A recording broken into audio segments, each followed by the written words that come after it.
All right, Alright. YouTubes, we be back with the more mods. Curb, you ready to spin that wheel? It won't let me. Okay, I'm sorry. Yeah, it's frozen. Damn. Well, then I guess I'll Well, spin. that was Snoot game. I guess I'll spin it for both of us. Let's okay. spin that wheel.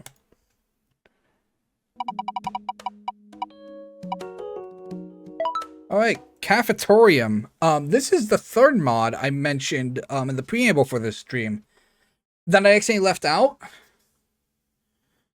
I don't know anything about this. So this could be a problem. I love going into stuff blind. It always leads to possible issues. And it leads to Jack worrying about everything. Okay. Okay. That is not the right button. Okay. The Cafetorium.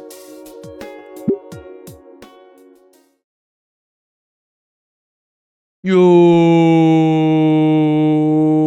glad you can make it. The Cafetorium is like officially open for business. So normally, dude, you know I wouldn't let you near this stuff because you're not a dino, right?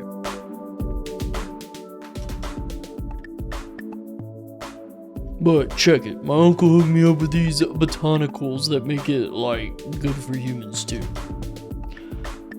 Also says something about astral visions and spirit walking. Sounded pretty wild, honestly. Are we gonna get another cool trip? I don't know. Anyway, it's here if you still want to try it, dude. Oh, sorry, that should not be visible. Dude, are you there? Oh no, did you take the real shit? Another time, read. Yeah, no problem, amigo. We can hold on to this stuff, like, in case you want it later.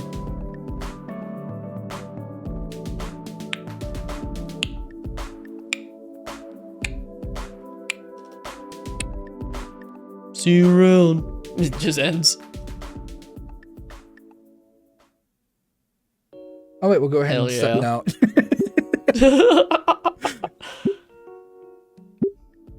Yeah, why not?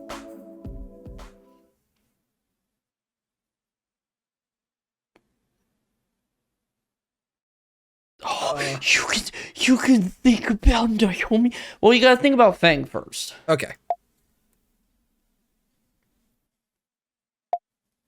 Okay. Okay.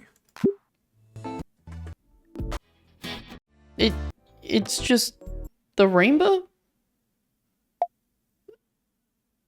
Oh. It's just an alternative menu to the bonus chapters.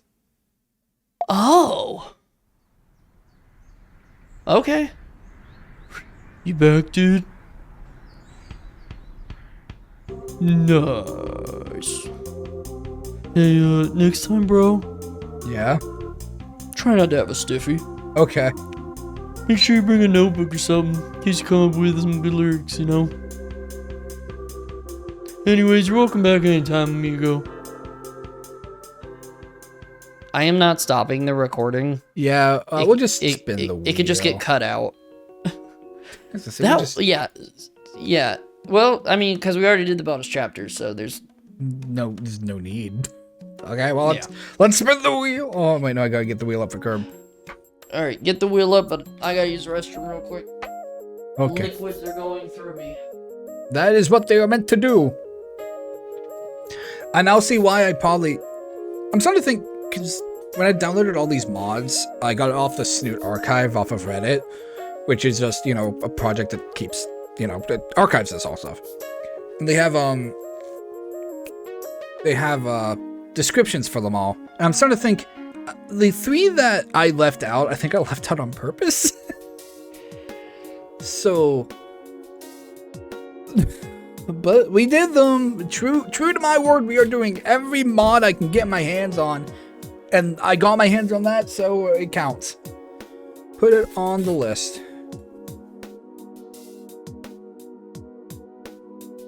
Mango can eat the microphone. As Curb fucking pisses loudly.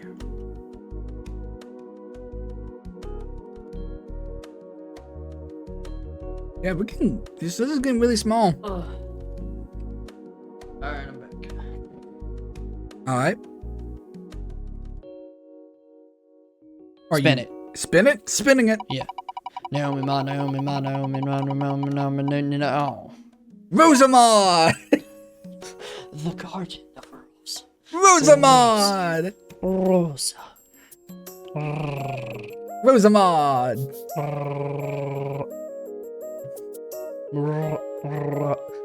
Corb's been practicing. Practice.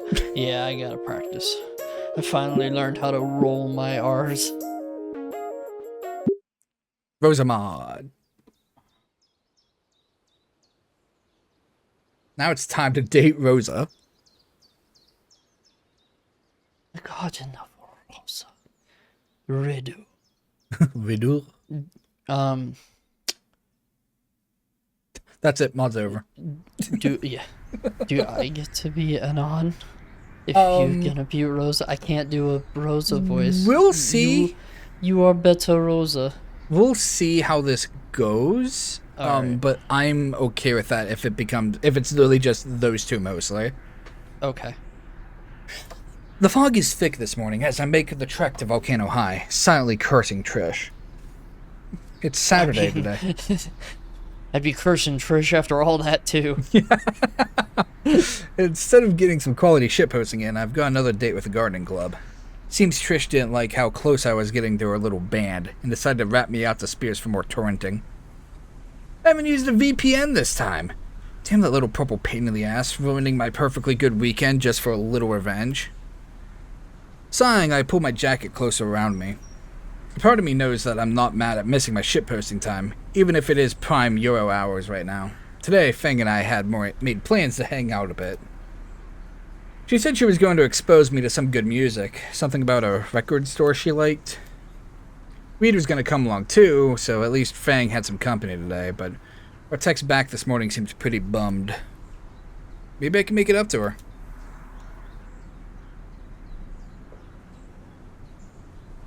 Why do you feel this way? Why do I feel this way? After what feels like an eternity, I finally make myself loud music. I'm already at -8 decibels. Holy shit. After what feels like an eternity, I finally made it to the back of the school, the resplendent gardens laid out before me. Strangely, there's no sign of Rosa or Stella anywhere. The assembled gardening tools laid out as before, a small group of students standing directionless in front of them. Silently, I join back of the line, hoping to avoid attention as I whip out my phone, hoping to send a quick text to Fang. Rosa sneaks by and steals my phone. You know what? Yeah, Curb, you can take over. Alright.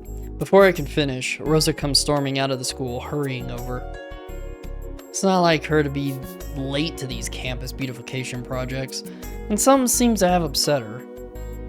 Rosa tries to hide it as she walks to the front of the group, but I catch her wiping her eyes in her palm, clear evidence of tears apparent on her face.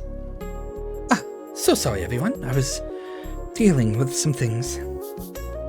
Rosa takes a deep breath to steady herself, clapping her hands together as much to get our attention as to calm her own nerves. What could be the matter? Rosa starts to hand out gardening equipment to the assembled crowd, not looking anyone in the eye. Today should go quickly, just some maintenance and... A student interrupts Rosa, raising their hand. Rosa, I think someone wrecked your flowers over there. A yellow ankylosaur pointed over to a section of the garden, the damage even visible from this distance. Wincing, I inspect the damage, having been too distracted with my own thoughts to notice beforehand. Also, I have no eyes. Seems some jokers went around and smashed all of Rose's red camellias, leaving the evidence scattered all over. I glance quickly over to Rosa, expecting to see her growing as red as the flowers with indignant rage. Instead, she just stands there, her shoulders sagged, her face a picture of misery. Oh. Rosa sniffed, trying to keep her tears at bay. Yeah. The assembled students shift their feet awkwardly, glancing at one another. Could one of them be the culprit? Glancing back to Rosa, I can tell she's close to breaking down, too distraught to direct the students. Hey, why don't I help you, Rosa? Good. Someone is stepping up to do the right thing. Not me!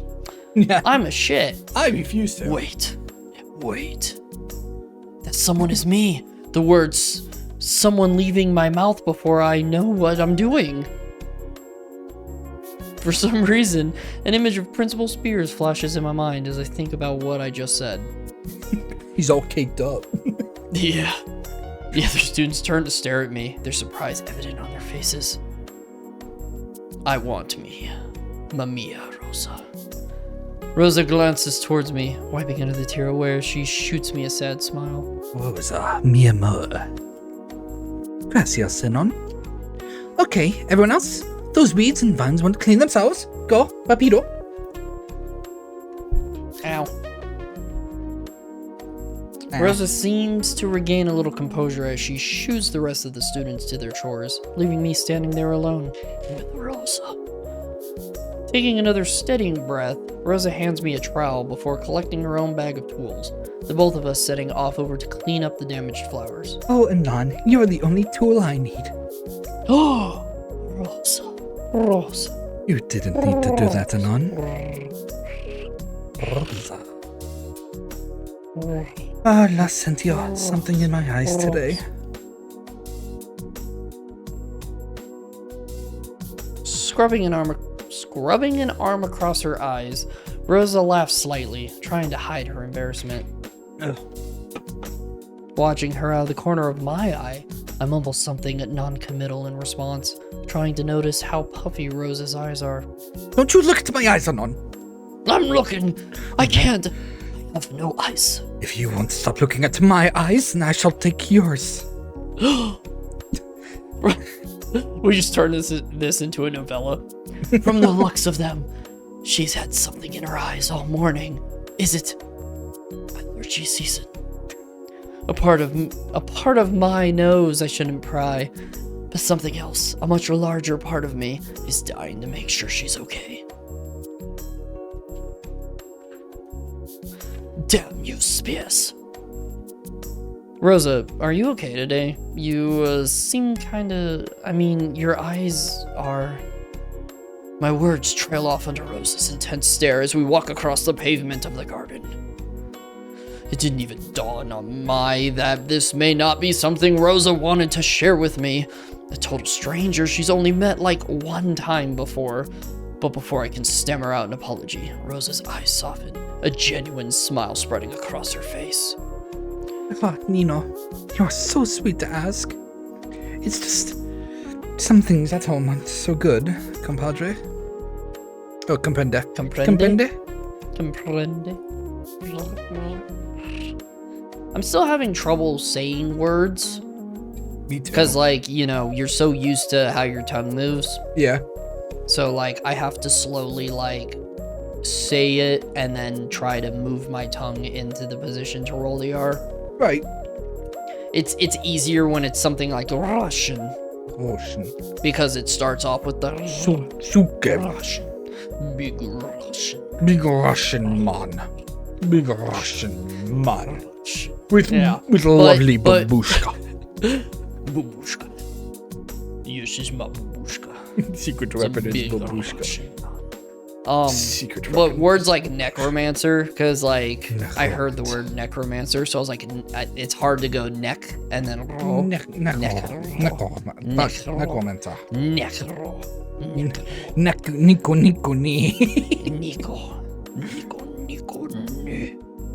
But now we've made it to the damaged flowers, petals and stems scattered all over the pavement. I'm just downloading video. Russian. Big Russian. Rosa. Big Rosa. Yeah, so that's easier, but then when it's something like Caro, it's like you heard it, my voice is like before I can. Rosa heaves a massive sigh as she surveys the damage. Talking seems to be helping Rosa cope with the destruction of her prized camellias, and I nod for her to continue as we kneel down to begin removing the refuse. Mi familia, they are always worrying about me so much. They always think they can hide when they are hurting. Rosa trails off, her crimson eyes gazing absently as she collected the remains of the flowers, her hands reverently holding each one before placing it in a pile. I can barely focus on clearing my own section, instead watching Rosa as the word spelled. Rosa. I could see fresh tears in her eyes.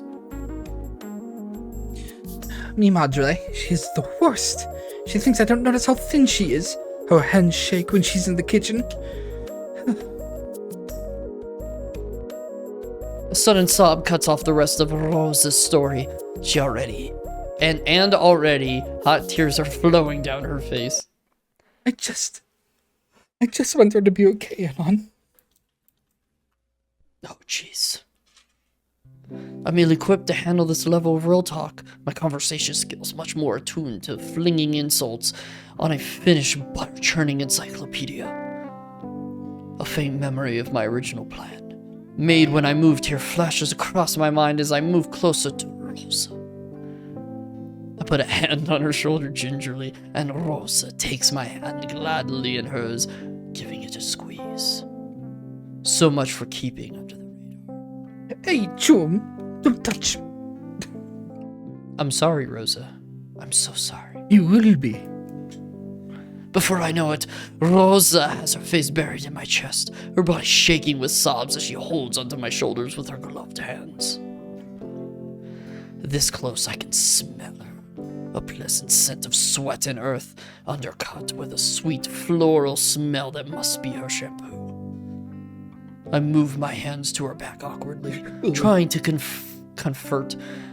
I guess I was gonna say convert. Trying to convert her while also trying to rake my dirty gloves through her long hair. Do it, Rosa. Do it for the green card.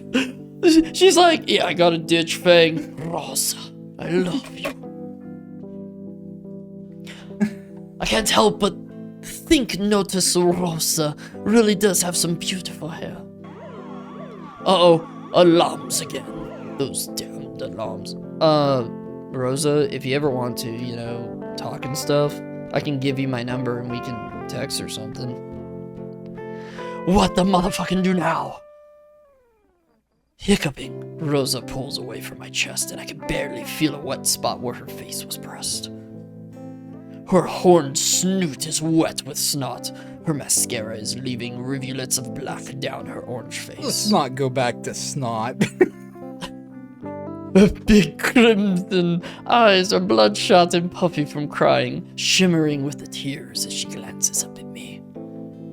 A curious expression lights up on her face as she sniffs once more, a mix of sadness, gratitude, and happiness. I would like to once again bring up how many native Spanish speakers are in the Snoot community.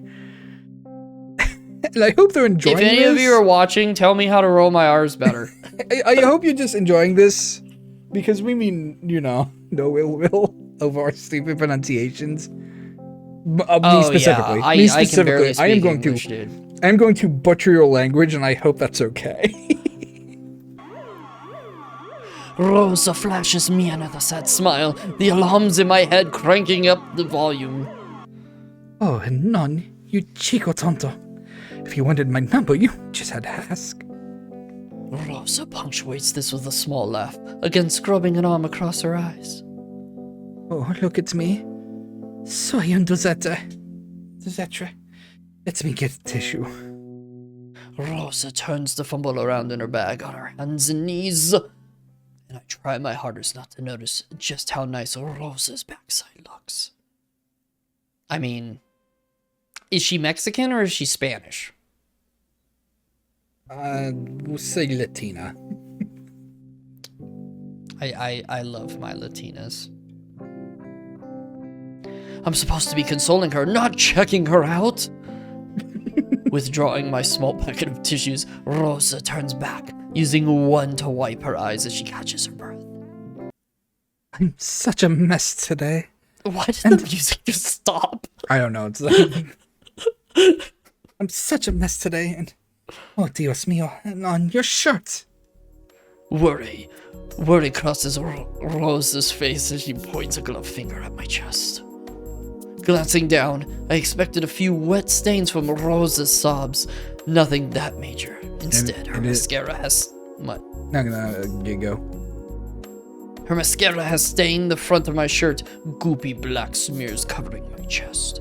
It is once again time for Jack to worry and be like, oh shit, is there fucking... Oh. Oh, we fucking? There's a lot more to this than I thought there'd be, so... Hell yeah.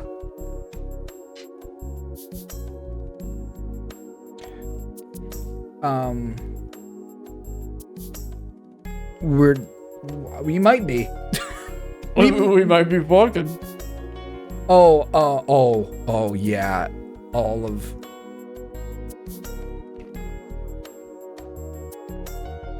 Why are you spoiling yourself? Because I have to make sure that this is clean. I know, it sucks. Or Twitch or No, whatever. we're good, actually. We should be fine. It just sucks because I have to. And I wish we had, like, a third party to check all this out, tell us we're good, but we don't, so... Yeah. We will eventually. Rosa.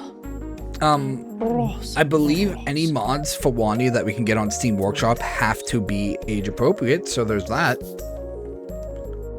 Oh, okay. So we'll have that. Let me clean it for you, Anon. Instinctively, I lean back, away from Rosa's out-thrust tissue. No, Rosa, that's okay, really. I'm fine. It's another... Whoa! In my haste to back away from Rosa, I had forgotten just how damn clumsy I was, falling over backwards. Expecting to run into my chest, Rosa also pitched herself over, and the both of us fell into a heap. Rosa and I staring face to face as she lands chest first on top of me. Aw. Warning. We are now at DEFCON 1. Spaghetti overload! I repeat, spaghetti overload.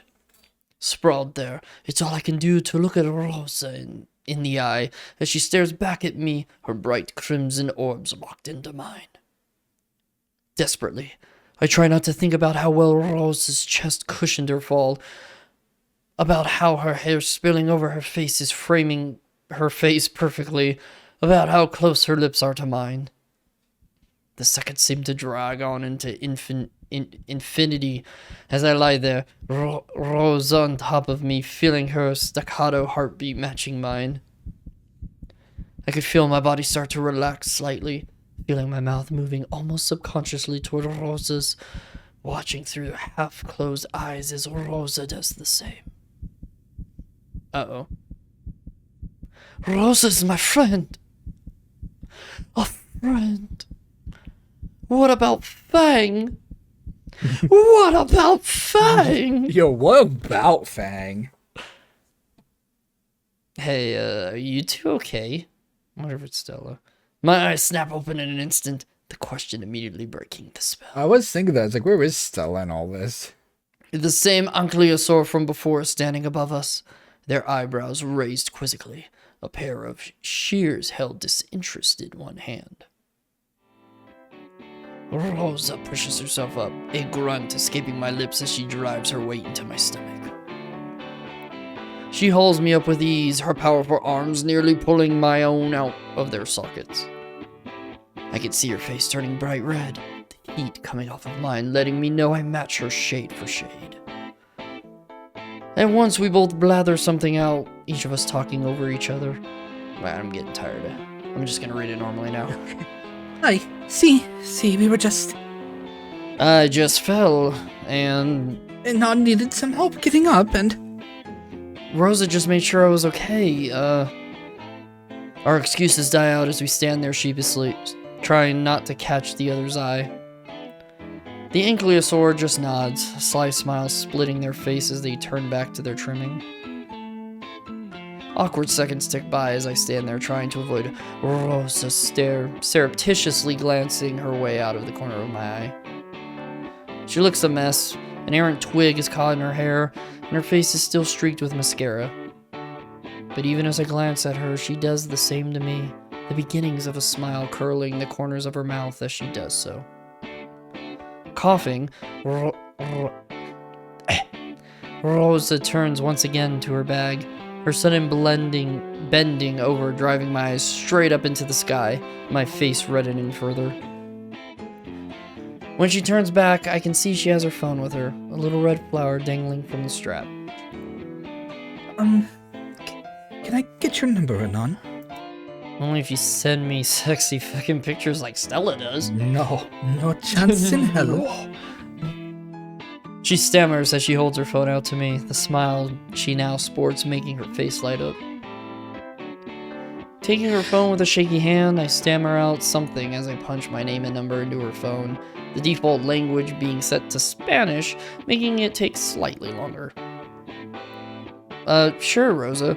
Just text me whenever you want to talk. I mean, if you do want to talk, that is. You don't have to, My words trail off as I hand Rosa her phone back, flashing her what I hope is a nervous smile. Fucking, hold on. What is that one meme? What? What meme? Hold on. Rosa. Yeah, that. What does that meme? What does that mean? Yeah, it's the chorus. The what? Quieres. The quieres. Where it's like the dog like holding out like the spliff. What? Okay, oh my god. Okay. Quieres. Quieres. I'm probably butchering that. Yeah, I have no idea what you're trying to say. So there's this. I mean, you can even say it correctly, and I have no idea what you're trying to say. It's this fucking meme. Rosa. Quieres? Okay. It's I have never seen this. and quieres just means one. Cueros? Yeah, it's just like you want. And you said you fumbled the line for a second there when you said I hand Rosa back, or I hand to Rosa. So I just imagine it's a non just holding out Rosa going quieres. Like, yeah. You want? And I'm like, yeah, kinda. I wouldn't mind. Okay. Her smile deepens as she takes her phone back, our hands touching briefly as she does so. Something about Rosa makes me unable to look away, her deep crimson eyes pulling me further into her. I can sense her kindness in that glance. I can feel her love for others in that smile. She's polyamorous. I want nothing more than to make sure nothing hurts her again. It's a deal, Anon. I mean, she is super cute. Yeah. Why did that sound like a date? Because it is a date. It's been. It's been 1 week since you looked at me. It's been a few days since my close encounter of the Rosa kind took place at the school garden. You're all gonna have to just bear with me as I try to roll my R's.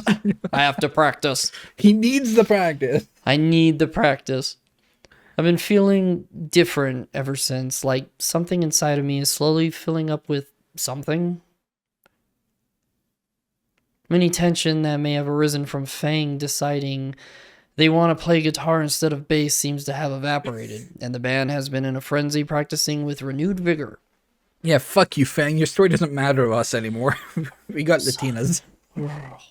Oh, when you have Latinas, whew, everything was going well until... Hola, Anon. I can do a better hola. Hola, Anon. Can we talk after school? No! Oh, shit, yes. Quieres? Quieres? Hands out weed. Quieres? But I'll just like weed, like the drug. She just hands out like a dandelion. I hear your friend Reed likes to smoke the weed. I have weed. I have weed right here. Thank you, Rosa. I really need someone to talk to. I froze, standing in the middle of the school hallway, several students shouldering their way past me angrily. Since our almost kiss, Rosa and I have been texting back and forth, most of it pretty basic stuff. Stuff about weed. I was afraid to ask about her family again, worried that it might upset her. I love how I made that joke, but it's like marijuana is a Spanish word. Yes. There you go. I do. Even I knew that sort of thing should be talked about in person, but a selfish part of me had hoped that by avoiding the issue, everything would just work itself out. Like it always I don't want to does. fucking help. Sure, where do you want to meet? There's a restaurant in Old Town that I'd like to go. Want to meet there? Is it fucking Dynamo's? Because we always go to Dynamo's. Old Town, huh? That's the part of town that lies right at the edge, popular with the Hispanic and Latino diners. By bus, it'll take me a while to get there, and I've got a pretty important assignment from Mr. Carlo Bisky, to finish tonight. Fuck it. If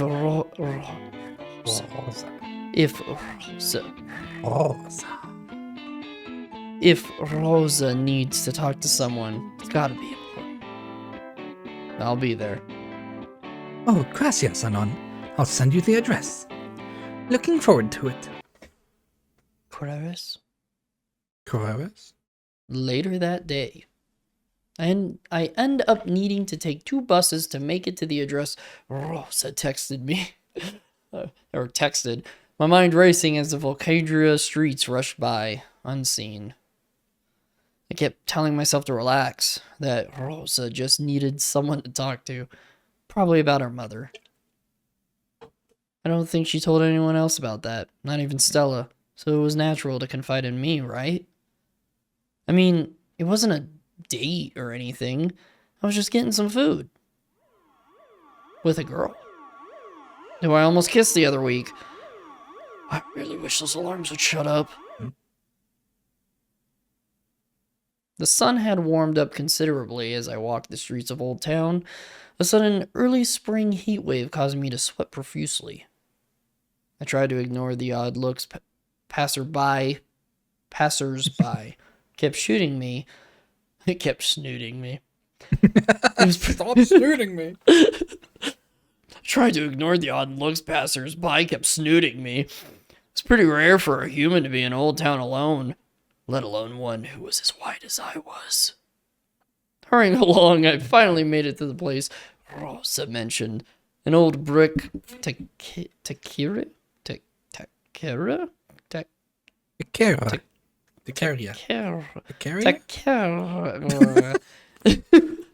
White people Spain.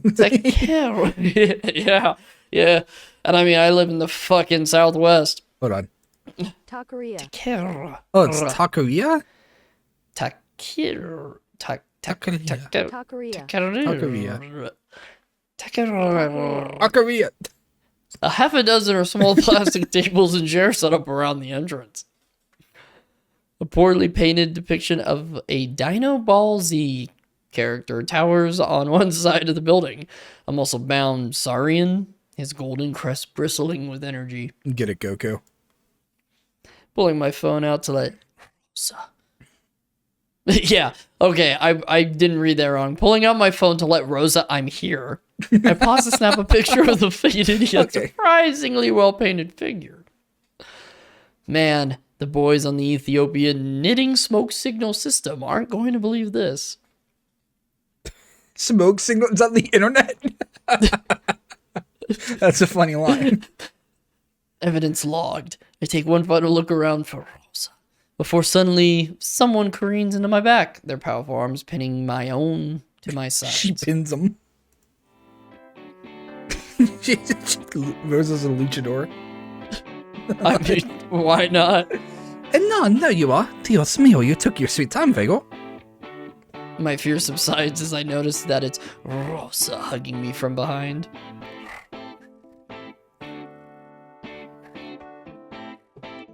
I can tell by the force she's exerting that she's happy to see me.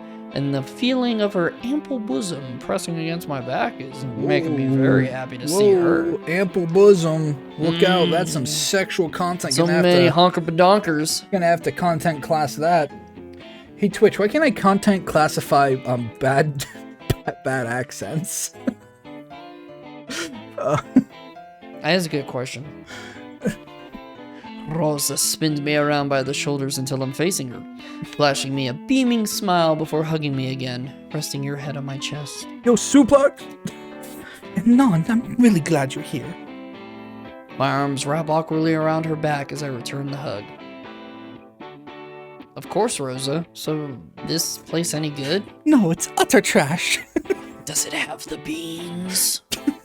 I brought you to Taco Bell. I ask, flashing Rosa a smile as we break apart. Knowing full well that with an anime character on the side, there's no way this place can be bad. Especially Goku. Yeah. Rosa catches onto my little jibe, elbowing me in the ribs while laughing. Oh, see, Non. It's the best in all of Old Town. Come on, let's get in line. This place fills up fast. Just no refried beans, please. No. I can't. No. Carrots? Before I can make a move. See? Rosa. No, yeah, the problem is I'm still trying to go from the back of my throat and not the tip of my tongue. I mean, that's what... Yeah, I know. Rosa grabs my hand before eagerly tugging me inside. Is it raining outside? If it's raining outside, I gotta close my window. Yeah.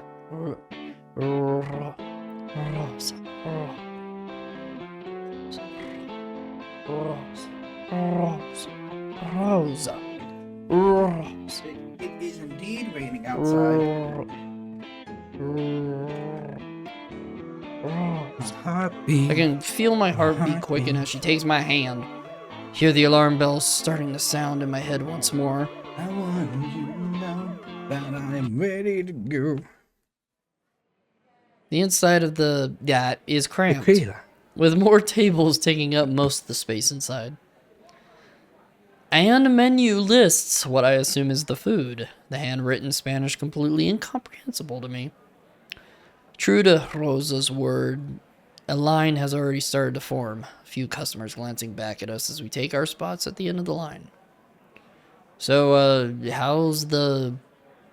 I try to mouth out the syllables to one of the items, sending Rosa into another fit of laughter. Oh boy, here we go. Okay. She's still holding my hand. Oh, Anon. Oh, Anon, you stupid Anon. You stupido. Don't worry, I can order for us. Is no problem. Rose. I just imagine and I'll just sit there and be like, oh. Anon, are you okay? Do you have something stuck in your throat? It's your tongue. Yeah. Rips out your tongue. A while ago, now. Oh, you sound so much better now. Rosa gives me another smile, her crimson eyes twinkling in the fluorescent lighting. A long moment passes, each of us staring at the other before finally snapping back to reality. Oops, there goes gravity. I knew it. I'm like, oh god, he can't let that go, can he? That's okay, I wasn't either, so... I can never.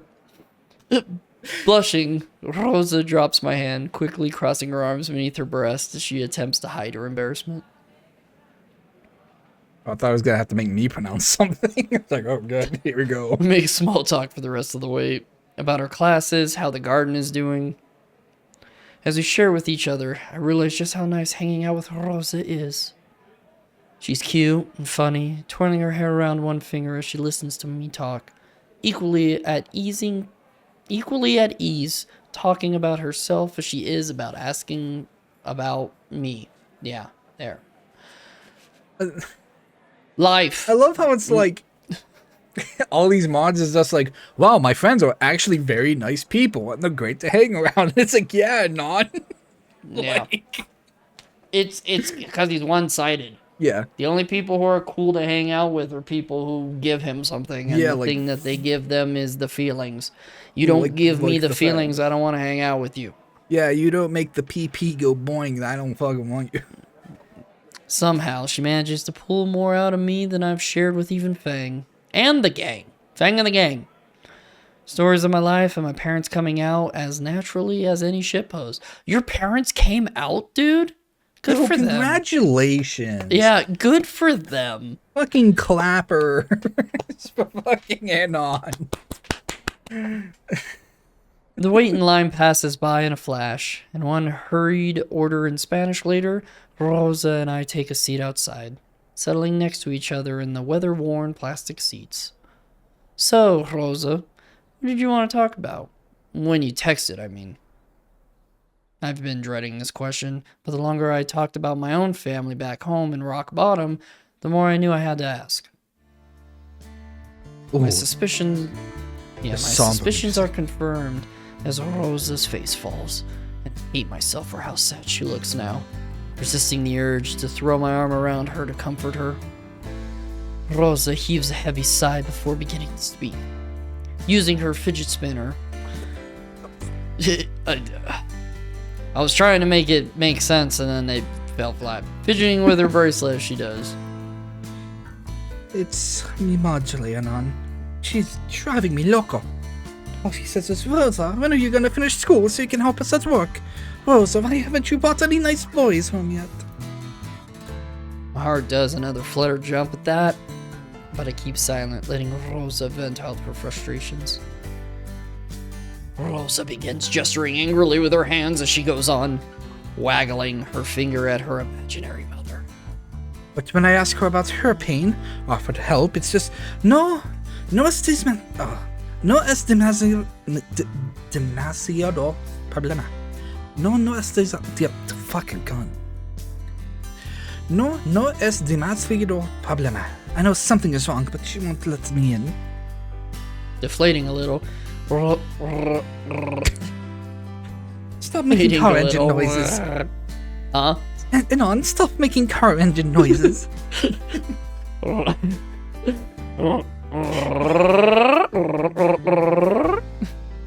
Deflating a little, Rosa drops her hands back to the table with a thump, her gaze following them dejectedly. I don't know what to do. The only person I want to help the most, and she doesn't let me.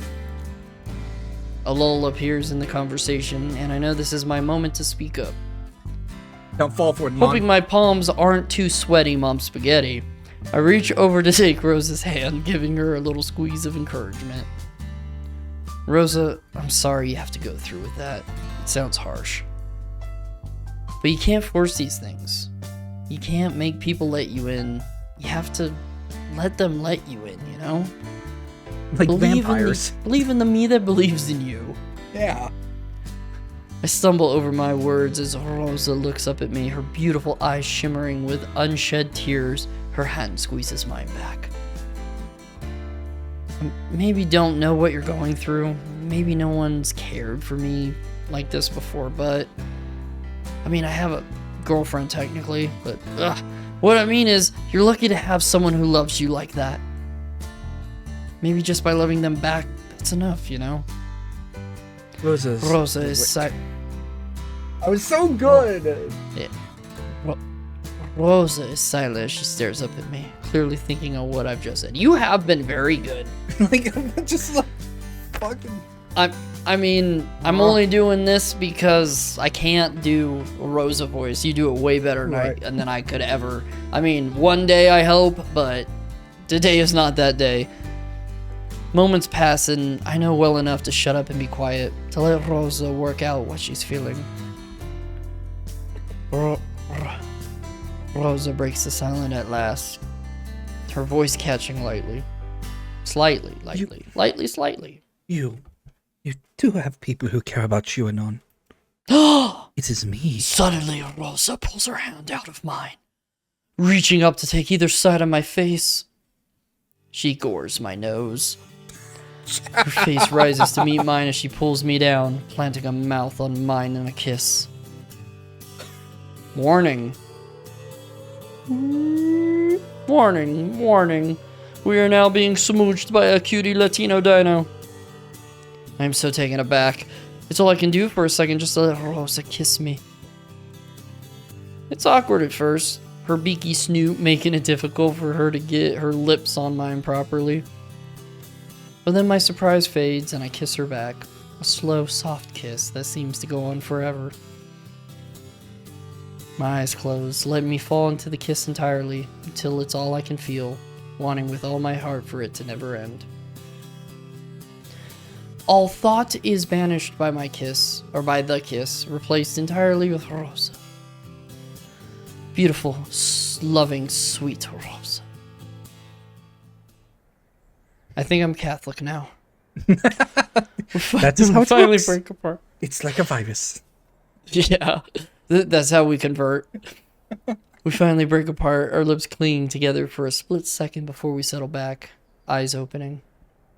It feels like I've just run 100 miles, my heart fit to burst as it thunders in my chest. Rosa still holds my face in her hands, her eyes staring deeply into mine. This close, I can see every facet of those crimson eyes sparkling like gems in her kind face.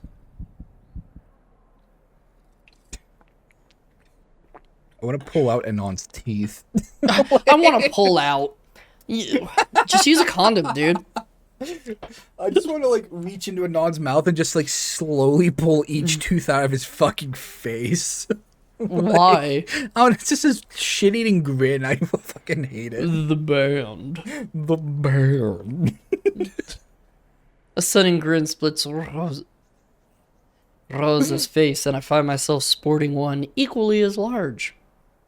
I wish we could see that. What do you mean? Giggling. They're smiling. Yeah, but his is not bigger than hers. You want to split Rosa? Is that what I'm hearing? I mean, I wouldn't mind splitting with Rosa, but that's a different story. Okay. Giggling, we start to lean into each other once more, our eyes slowly closing.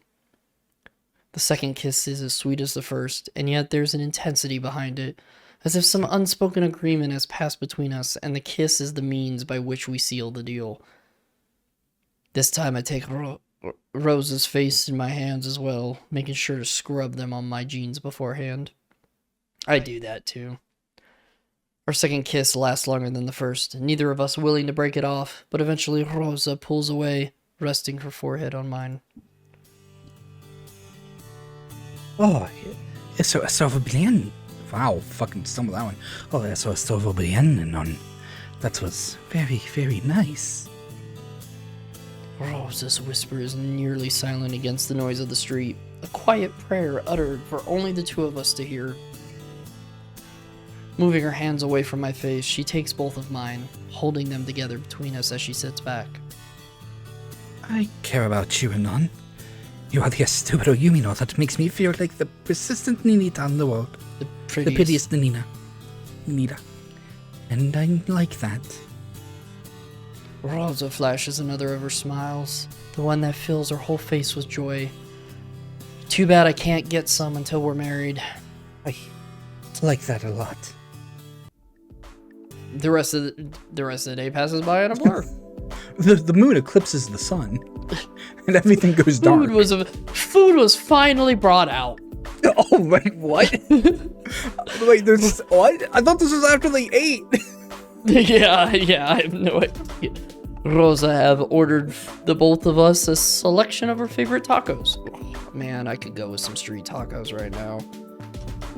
Oh, that would be so good. She even ordered mine with real meat, sparing me the tofu and soy replacements that she usually ate. Luckily, Rosa picked the perfect spot for our first date, as we could eat the tacos with one hand, holding the other's hand underneath the table. Why underneath the table? Why not above the table? The super saurian on the side didn't lie either. They really were the best tacos I ever had. Oh yeah, I fucking bet. Afterwards, Rosa offered to drive me home. Apparently, she had forgotten I didn't have a car, and the thought of me taking the buses home this late worried her to no end. Ooh, the sax, man. In the back seat, just... She's fucking... I gave Rosa an address not too far from where I actually lived, still not wanting her to know I lived in the shithole that was Skid Row. Rosa gave my hand another squeeze before I got out of the car, smiling as I placed a chaste kiss on her cheek. Chaste? No, Chaster's right. Chaste me. Chaste me, Rosa. See you tomorrow, Rosa. See you tomorrow, mi novero. Mi novero. The good news is Rosa could probably kick the shit out of Fang. If, I mean... Well, she's got the needs to get chocolate. to that point. Oh, that fucking mighty chocolate. She's got the chocolate. She's fucking... She's unstoppable. That's damn straight. It's been a few weeks since my first date with Rosa. Saying my first date still feels weird.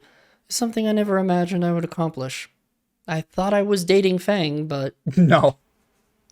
Let alone with someone like Rosa.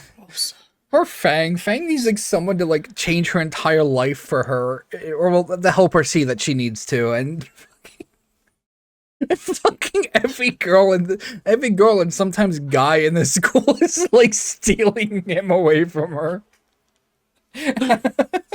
Yeah. Who would have thought me, a loser determined to stay under the radar, landing a beautiful Latina Dino GF? Too bad I'll probably ruin my chance at wizardry. I've started hanging out with her and Stella more, sometimes mixing in with the rest of the Fang gang. Rosa and Reed. That one's a hard one. Rosa and Reed. Rosa, Reed.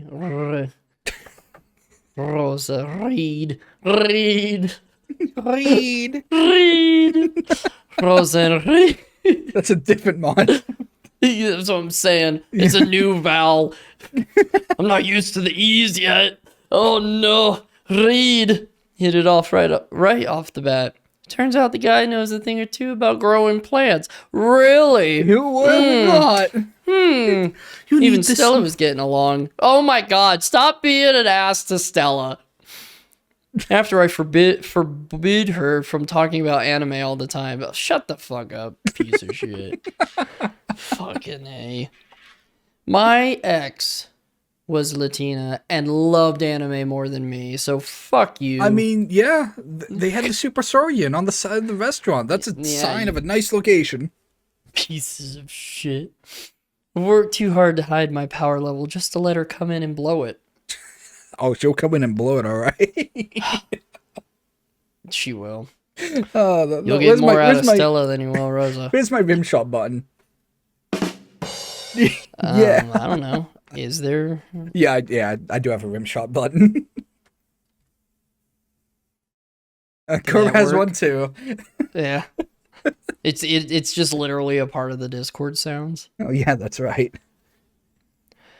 Surprisingly, Trish was the most encouraging of me and Rosa. Can't imagine why. At least she congratulated a skinny loser like me on getting a girl while clapping me on the shoulder. Well, punching me on the shoulder. Fuck, still got the bruise. Honestly, I think she's just glad I'm out of her nappy hair for once. The only one who wasn't happy was Fang. Can't imagine why. Yeah. They'll interrupt our practice. They'll just get in our way. I don't want to see my ex with another... Fang feels about most people. Yeah. I don't want to see my ex in front of me with another girl. Like, All that talk of weeds choking out the plants. Maybe they weren't started dating at this point. Maybe they were just getting along. Sometimes I catch Fang giving me sidelong looks in class. I wonder if I'm a weed to her now. Rosa and I agreed to meet up before school. I think he's gonna kill Rosa at the end of this. That would suck. That would suck. It's my favorite part of the day, seeing her for the first time. I've even stopped shitposting before school just to get some more time with her. Oh god, you're changing. She's changing you. Yeah, I don't like this new Anon. The way her face lights up when she sees me in the halls. The way she gives my hand a little squeeze as a greeting. It's enough to make a man weak. Ugh, Anon, you're going soft. You've been soft. You've always been soft. Yeah, you are a doughy fuck, motherfucker. Oh, it's just my phone. Can already feel my heart skipping beats as I check my text, hoping it's from Rosa. Wait, a text from Fang? I'm gonna look for a new band venue this weekend. Everyone else bailed, don't want to go solo. You wanna come? Guess I'm not a weed after all. You can take over the anonymous. Okay. Sure. This weekend, huh? I wonder if Rosa wouldn't mind coming along. The three of us hanging out sounds like fun. Fang's next message stops me dead. Just you, though. Don't bring Rosa or Weebasaurus. Wait, just me? She's gonna try and steal me back. What's with her? First, she doesn't want Rosa and Stella hanging around band practice, but now this? Bum bum bum dun dun dun dun dun dun dun dun dun dun dun dun. Now this. If I don't know better, I'd say Fang was. Hola, Enon. Hastily stuffing my phone back in my pocket, I turned to face her. Rosa. Never yet managed to silence my alarms whenever we're together, but I can ignore them now. Hey, Rosa. I lean to give her a peck on the cheek, but before I can, she stops me with a finger to the lips. Rosa? Enon? Wait. I need to talk to you. I'm in love with Fang. Yes. I can feel my blood start to run cold. Yeah. Oh? Oh, fuck. I've read enough manga to know what this means. Hopefully I can keep my voice steady. What about? What about? Any attempts I make to What say are you talking about, Rosa? I love you. Everything is going great. Yeah, everything's peachy. Oh, you're not crying. Any attempts I make to stay calm are betrayed by my free-falling heart. Breathe on. Breathe. Well, Enon, it's a little embarrassing. Me familiar heard about you and me the other day. The other day? We just got tacos. We made out in public. Yeah. Now, me Poppy is happy I finally had a boy. Rosa catches herself at the last second. Oh man, she's blushing as red as her eyes. But me Majele, well... Uh-oh. She does not like the gringos. Rosa looks down for a moment. Sucks. Let's just say she wasn't too happy about me kissing a boy, especially one who... Her voice throws off for a moment, but I think I can fill in the blanks. One who isn't a dino? No, one that's white. Yeah. Surprisingly, Rosa breaks out in a laugh. It's sweet and unexpected, and Rosa has to cover her mouth to stifle her giggles. I'd say it was the cutest thing she's done, if she didn't also slug me in the shoulder as well. Jesus fuck, right in the bruise too. No, non-stupido. My heart stops free-falling. Yeah. One who's not Catholic. One who doesn't share our faith. Oh, Jesus, this again? God damn, what do I gotta fucking do to date this dino chick? Wait, I just got Catholic. Rosa, I'm sorry I don't share your... I have to hold back my tongue. Years of baiting idiots on a Turkish arts and crafts billboard has programmed me to react to religion in a certain way.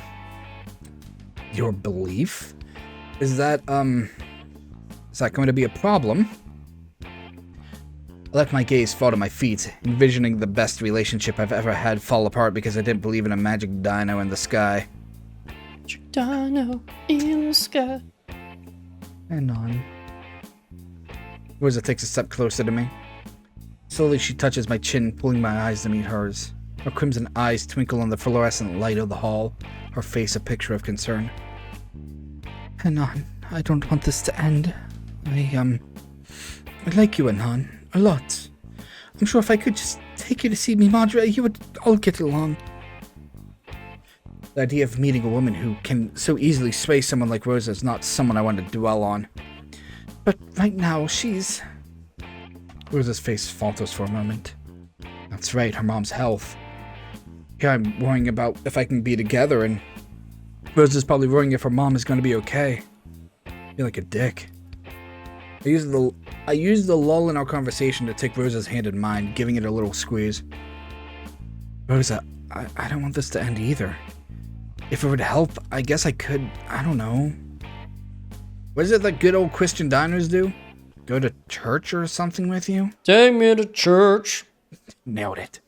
Although giving up my Sundays isn't ideal, I'm sure I could just play along for her mom's sake. She won't be alive for much longer anyway. Eyes light up. And before I can react, she's wrapping me in a big hug. Boy, let me tell you, church is so boring. I know. The only time I think I could have fun at church is one of those, I don't remember what they're called, but you know, like the pop-up tent churches, where they're like, Lord save me! Oh, Jesus! I went to one I think that once. would be fun. I had a high school friend who would church hop a lot. So, like, every week they go to, like, a different church. It was, like, kind of fun, honestly. And sometimes I go with them. And they went to one where, like, all it was just, like, like, the pastor's, like, a guitarist. So, like, we just play, like, Christian rock music. And it wasn't, like, bad either. Foot crutch. It wasn't even bad either. It was, like, pretty good. But I'm like, yeah, this is cool. There's nothing wrong with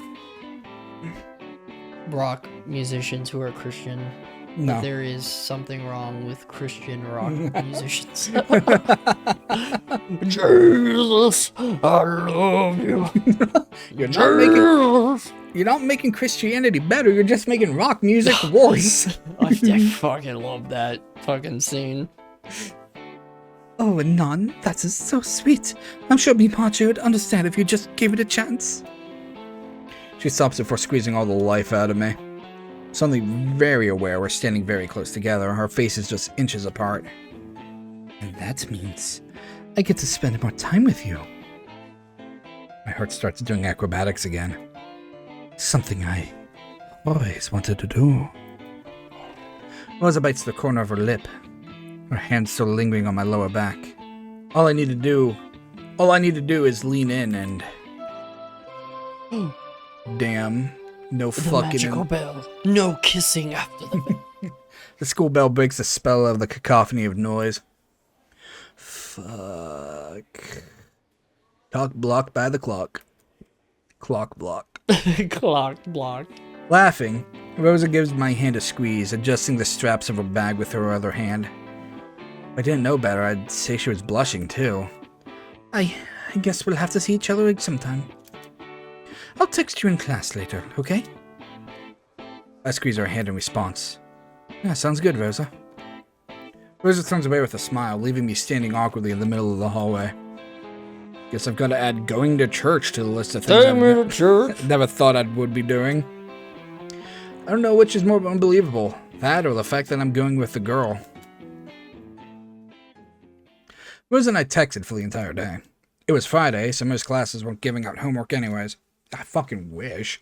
Thankfully, things seemed more usual self in the classes we shared. I mean, I graduated basically junior year, but that school I went to didn't even have classes on Friday. Damn. Yeah. And they didn't have homework. You just, you did the work in school. And Right. They were like, what's the point of you taking it home? You ain't not gonna do it at home, just do it here. Yeah. Yeah. They did their lessons and we had enough time to do the work. She even teased me that I'd never be able to survive Rosa's cooking. It was nice, going back to the way things were between Fang and me. Like we were friends again. Just friends. So why do I still feel so awkward when I'm around her? The time on the roof when she and I... When I think of that day, my insides feel like they want to squirm out of my mouth. But when I think of Rosa, I feel the same way. Ugh, fuck. High school was supposed to be easy. I wasn't supposed to land a girl, let alone friends. I wasn't supposed to care. Why did they make me care? My weekend passed by in a blur. Oh, okay, I guess we're here now. Oh, we're doing this entire scene, okay. As agreed, I met with Fang on Saturday to find a new venue for the band. Nazra and Naomi insisted on tagging along. Although I suspect the one only came because Fang's dad was going to kill me otherwise. Me and her mom definitely thought it was a dare, which it wasn't. We were just hanging out. Besides, if it was that thing, which it certainly wasn't, it almost ended in disaster. Naomi kept prying into my relationship with Rosa, asking all sort of stupid questions. How we were doing, if our differences were causing trouble. She was totally trying to manipulate me into saying something, but Fang told her to shut the fuck up. Aww. Honestly, Fang seemed frazzled by the whole thing. I was preparing my voice and everything. I was gonna skip it.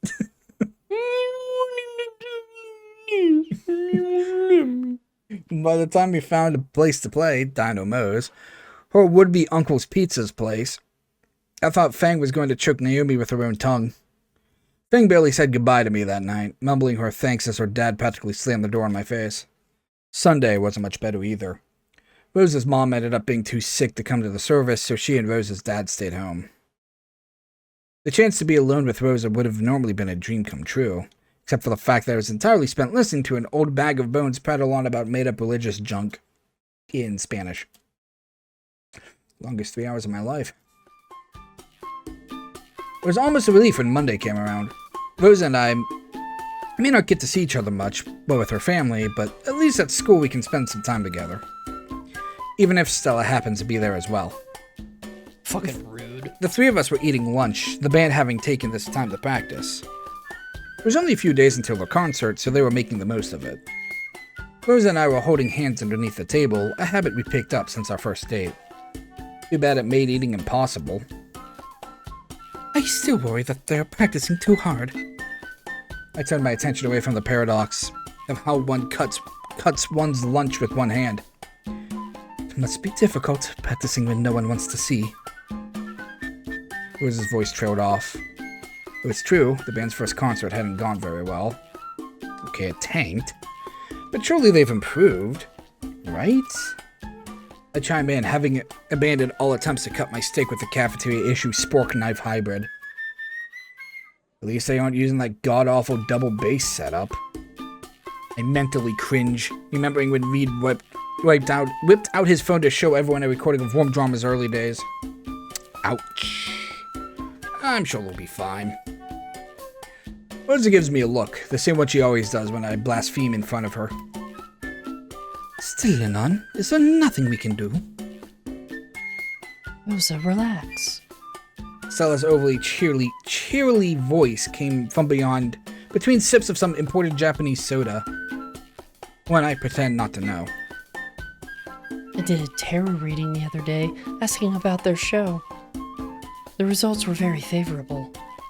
Stella takes another smug sip of soda, acting as if her tarot reading ensured the band's success.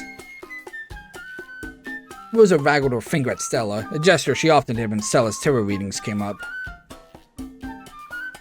There's got to be something besides your Diablo worship we can do, though.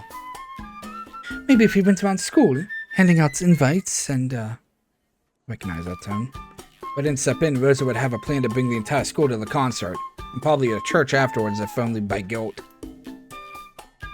We'll just have to be there, to support Fang, and the band. I hope Rosa didn't read into that at all. And speaking of being there, here's my moment of truth. I've been meaning to ask Rosa officially to the concert for a while now, but I never managed to work up the nerve. It was now or never. Rosa, did you want to... Good start. You know, getting dicey and on, push through it. Realize I've been staring at my food this entire time. Concert, go, me, right?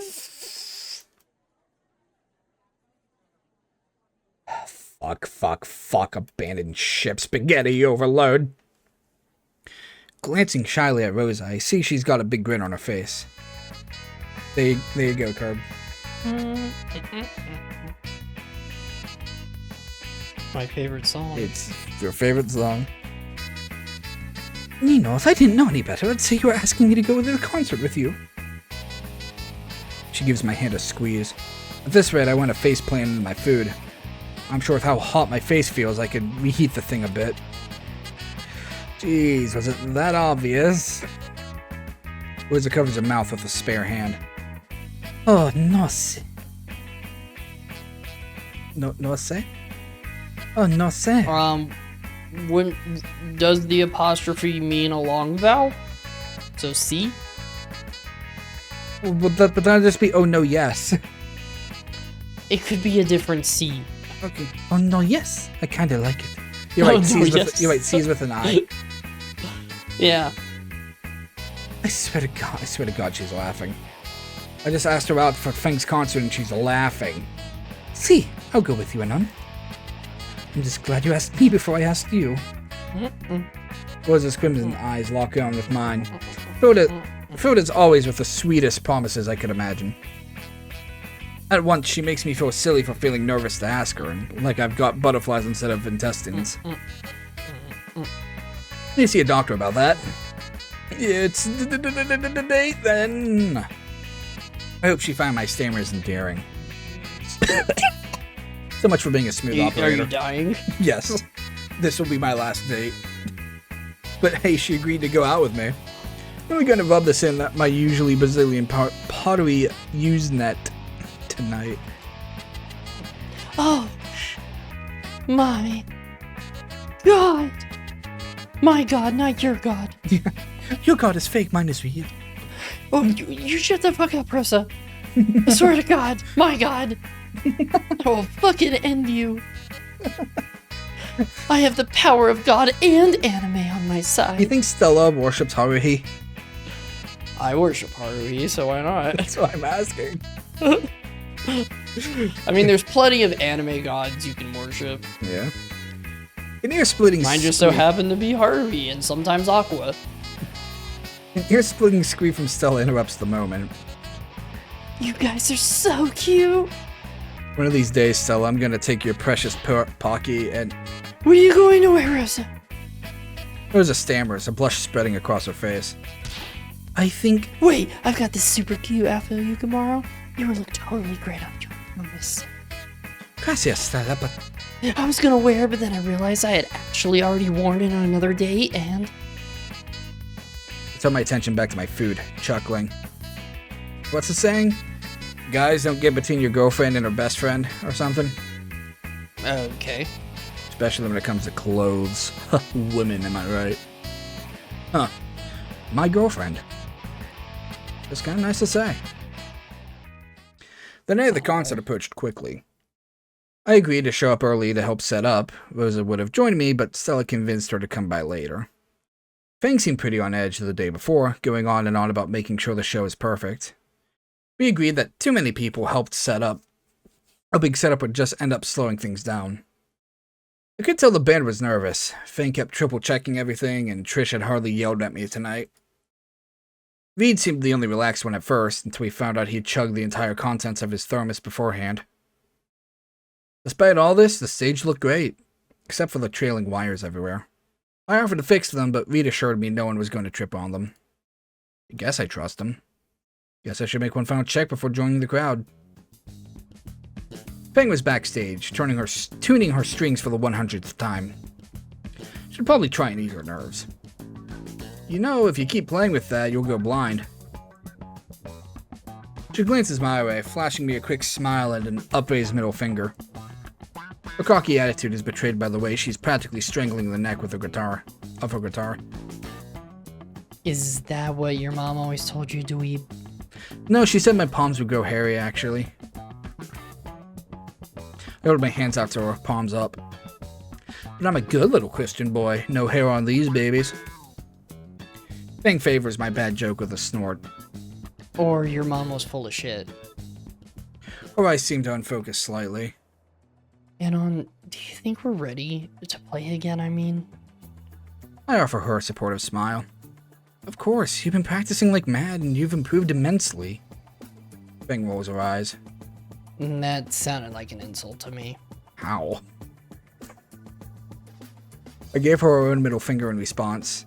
Seriously, Feng, you guys are gonna do great. Don't fret so much about it. Quiet vibration from my pocket interrupts my pep talk. Looks like Rosa and Stella are here. They both said good luck, and so do I. Shooting Feng a thumbs up, I make my way to the door of Mo's back room. Anon, wait. Pausing, I see Feng take a step after me. I just wanted to say, I mean, you really helped out, and I thought you should... Wings seemed to vibrate with her words. Fang? Just forget it. Fang gives me a weak smile. Go have fun with Rosa tonight. Smiling back, I give her a final wave before heading out into the main space. Stepping onto the restaurant proper, I was surprised with the crowd that showed up. The place packed.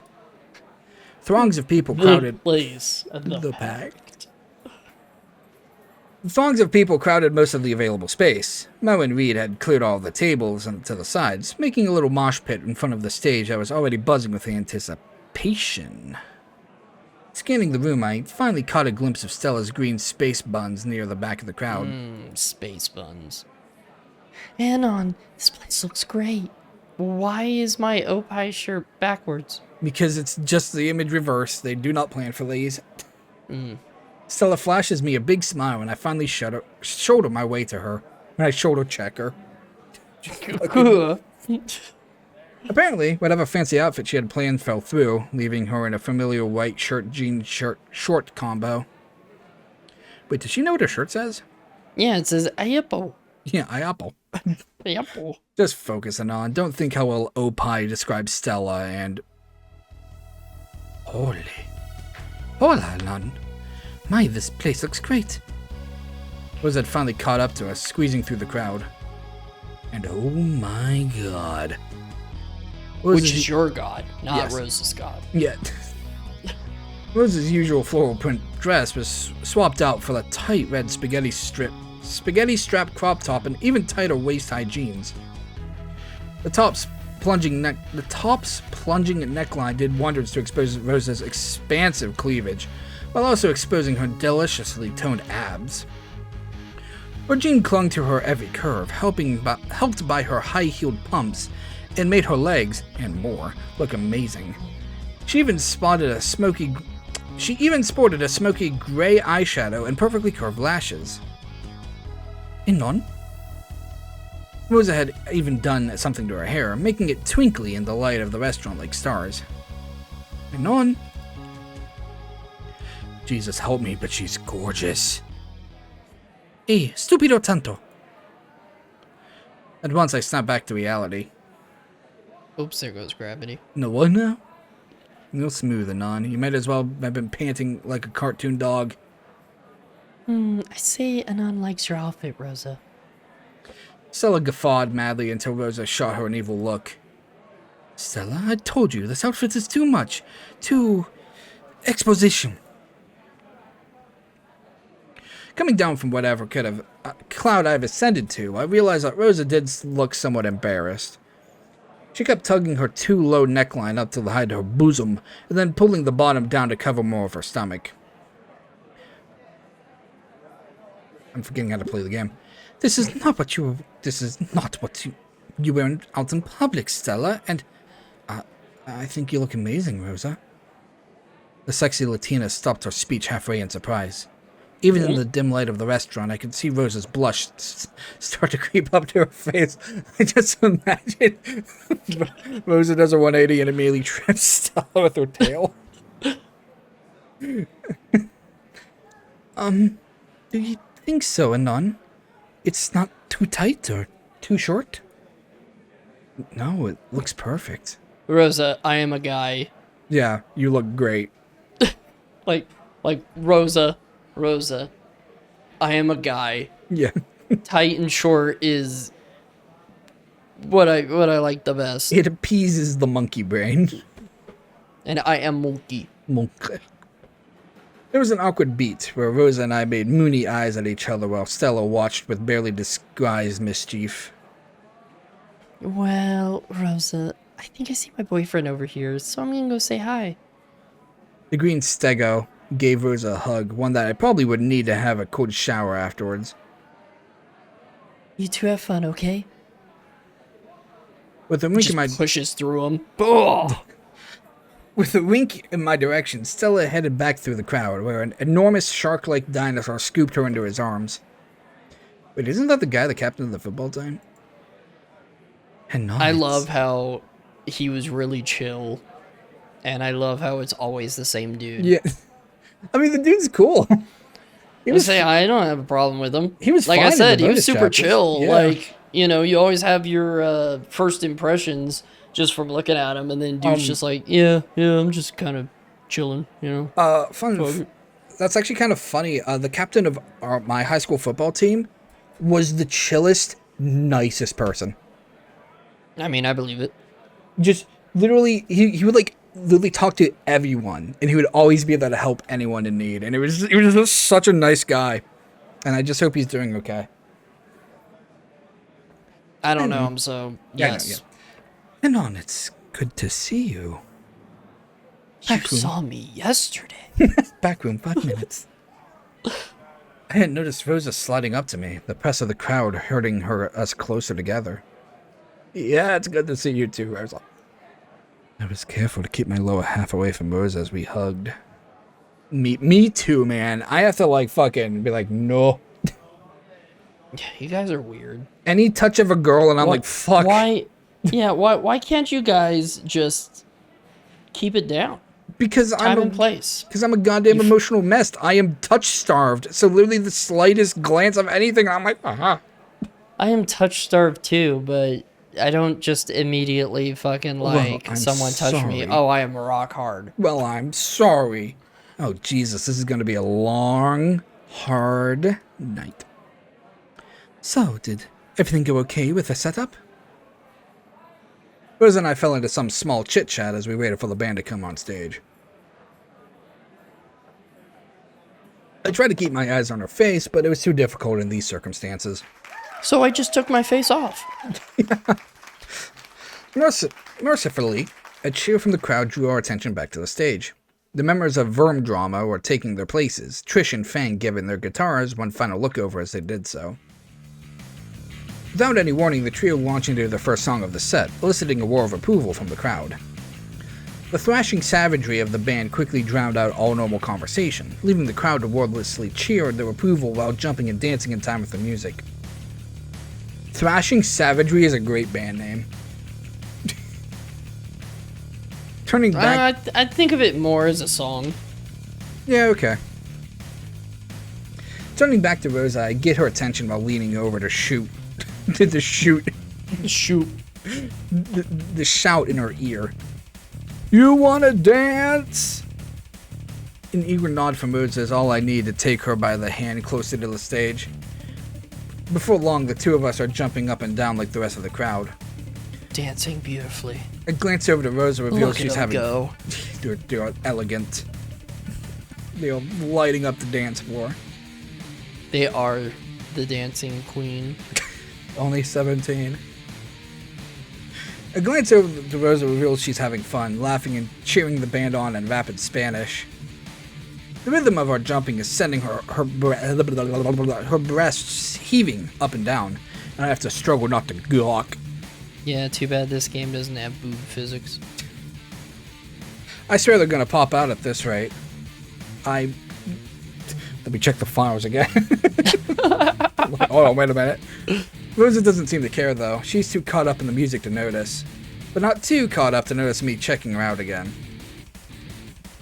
Oh god, now they're out of sync. Oh no, what does this mean? No, it's planned. They're that good. Oh. They know the rhythm too well. I try to stammer out an excuse, but she just smiles, a strange mix of embarrassment and self-satisfaction spread on her face. Almost like that's what she wanted to happen. And then they fucked right there. Hey, you kids need to not fuck on my floor! The set went on for hours, the crowd finally singing along to Reed's final incomprehensible song as best they could before erupting into thunderous applause. I clap along just as hard as Rosa alternates between cheering in Spanish and whistling with both hands. It went on for hours? How many songs do they have? That's what I was thinking, like, what? Like, a set of 3 songs is like 15, 20 minutes? You know? Yeah. So you gotta think, like, that's, like, fuck, some albums don't even go a full hour. Yeah, a lot of albums don't. And if they've been doing it for a couple hours, man, damn, they got a lot of fucking songs. Or their songs are fucking long. Yes, maybe they just have long songs. They went the 2012 route. Before long, Fang gives one final strum before the three of them walk off stage, leaving the crowd exhausted, sweaty, and satisfied. Ah, and none. They were lovely. Almost as lovely as me. Oh, Rosa. Rosa pulls me to a massive hug, pressing her sweaty body against mine. I hug her back, my hands inadvertently stroking her hair. I hope she can't tell how happy I am to see her. Why? Why would you want your girlfriend to know how happy you are? To be in her I know, presence. that's so weird. And Fang seemed so happy on stage. Oh, and Nan, I'm so glad things worked out so well. Rosa softens her embrace slightly before settling her chin on my shoulder. Without noticing, we slowly start to turn, our feet shuffling to some imaginary music. I snuggle my sweat-drenched cheek into hers. This close, I can smell her scent, her heady aroma of sweat mixed with her familiar floral smell. Cool. There's something else as well, some sort of perfume that wasn't there before. It's all I can do not to smell her hair. Instead, I squeeze her tighter against me, feeling the not insignificant weight of her breasts against my chest. Somewhere deep inside my brain, a part I've long since sealed up and learned to ignore, there's DEFCON 1 alarm going off. I ignore it. Yeah, that was one hell of a show. Fang really killed it on that last sold out. And you, my divertimento, you helped it happen. Rosa pulls away from our embrace, just enough to look at me face to face. I mean, all I did was set up some equipment and... No, none. You did more than that. Rosa's eyes radiate earnestness. You helped Fang out when they were having a hard time. You went with them to find a venue. You helped them set all of this up. She sighs a little, bringing one hand up to stroke my cheek. You are a very, very good friend, Anon. Slowly, my hand slipped down her to her waist, feeling the sweaty scales beneath my palms. Rosa intertwines her arms around my neck, our faces dangerously close to one another. All I can do is stare at her, my mind totally filled with her smell, her looks, her touch. Filled with how beautiful and sexy she is, how happy she looks. I had a great time tonight, Anon. Yeah, me too. Slowly we leaned into each other, mouths getting closer, our bodies still slowly rotating to the music of our hearts. Unfortunately, this rotation means that Rosa can now see towards the stage. Dios mío, Stella! Right, Stella she got her shit kicked in. Suddenly leaning into nothing, I barely managed not to fall as Rosa rushes over to her injured friend. Glancing back over my shoulder, I see Stella lying in a pool of what is hopefully spilled marinara sauce. Apparently, things had gotten a little too rowdy. Stella? Stella, ¿estás bien? Rosa taps a little life back into Stella's cheek, eliciting a groan from the smashed stego. Oh, those bastardos! Si describe quién hizo esto. I nailed that. Rosa begins muttering to herself as she starts to sling Stella's arm over her shoulder. Anon, can you come help me with her? Stella, I am so sorry. Come, I shall nurse you back at home. I hurry over, the two of us managing to drag Stella through the thinning crowd and into the cool night air. It's not easy, but we finally managed to load Stella into the back of Rosa's car. In the trunk of it. Where'd her boyfriend go? No, shut up. He did this to her. Oh, that made me so sad. Is Stella gonna be alright? The cool night air feels nice, a welcome relief after the heat of the dance floor. I still feel flushed as Rosa looks up at me, fiddling in her clutch of her car keys. See, she should be fine. ¿Qué tipo de amigo soy? Dejando que esto le suceda. Rosa's vivid, almost as angry as when I fell into her flowers. So wouldn't that be livid? Yes, probably. Okay. Do Do you need me to help? I can go with you, or... My voice trails off. Can't believe this is how this night ends, with Rosa whisking a concussed Stella off to be nursed back to health. Stella planned this. Yeah. She wants Rosa to herself. No, that's okay, Anon. No. Rosa sighs before giving me a sad smile. I'm sorry to run off on a little date night. I was... Dios mío, this is not how I wanted this night to end. She gives my hand a squeeze. I'll make it up to you, okay? Try to keep the disappointment out of my voice, even. It's okay, Rosa. Just as long as you had a good time. Rosa nods emphatically. Besides, I'm sure the band needs a hand putting all their stuff away. I wrap Rosa in one final embrace. Go make Stella better or something. See if you can cure her weebiness while you're at it. Laughing, Rosa lets me go, fidgeting with keys as I start to turn away. I'll text you later, and... The rest of my words are cut off, as is my world. Rosa grabs my shirt, dragging me towards her as she leans up to kiss me. Unlike our tender, trepid kisses before, this one is hard, almost savage. Rosa bites my lips slightly as her long tongue enters my mouth, teasing my own before caressing across the inside of my lips. There's a hunger in her kiss, a sense of wanting something more. And I kiss back just as hard. Eventually, Rosa settles back down, our lips slowly breaking apart with a sigh. Licking her lips, Rosa plants one more chaste kiss on the tip of my nose before letting me go. I promise I'll make it up to you, mi novio. I'm too stunned to do anything other than watch her as she walks around to the driver's side of the car. Text me, see? Rosa flashes a mischievous grin before climbing in. With a honk and a wave, Rosa drives off, leaving me standing dazed and confused. I raise a hand to my lips, still feeling the press of Rosa's against mine. Smiling like a goober, I turn back into the restaurant, no longer disappointed with how tight night ended. Big grin. She promises, huh? It's been a few weeks since the concert back in February. Things have slowed down for the band, despite Trisha's best efforts. They haven't been able to book any new gigs. She claims the lack of exposure led to the small crowd at Dino Mo's. Her solution? Force me and Reed to trek up and down the city, putting up flyers. Oh god, I gotta go back to doing Trish voice. Yeah. Do you want me to just do it? Yeah, I mean, it has been the Jack show, if you wanna. It's about time your skinny ass did something for us anyways. Ever since the concert, she's been acting more and more aggressive towards me. Like she found another reason to hate me or something. Normally, I wouldn't mind the opportunity to help, if only to shut Trish up once I did it.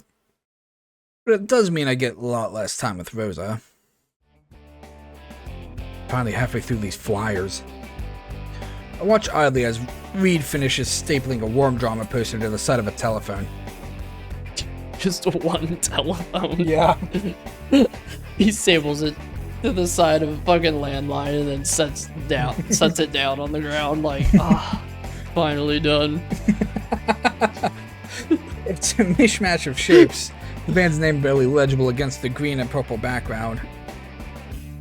It reminds me, I gotta go see a doctor. Whatever improvements the band's made, it hasn't been to their image. What do you mean, bro? This poster's like primo excellent. Fucking mumbling again. I don't know, Reed. You don't think Trish could have, made it a little easier to read? We both step back, staring at a poster that would make Jackson Pollock nauseous. Hello, Saucy, how is it going? Even the band's contact and booking info is practically obscured behind the head of the statue. Not that Saucy. Oh. No, it'd be nice to hear back from that Saucy one day, but whatever. Day. Well, you get to now watch us watch me fumble Spanish. So, yippee. Oh, a person came in. Español. Yeah.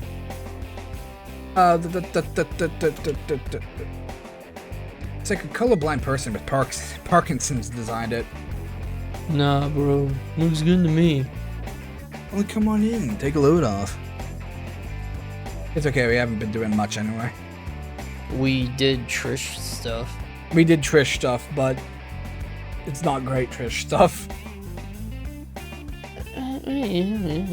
This coming from the Raptor who once tried to eat his own tank top. The Rasta Raptor. Reed and I continue down the street to the next telephone pole, one already covered in flyers.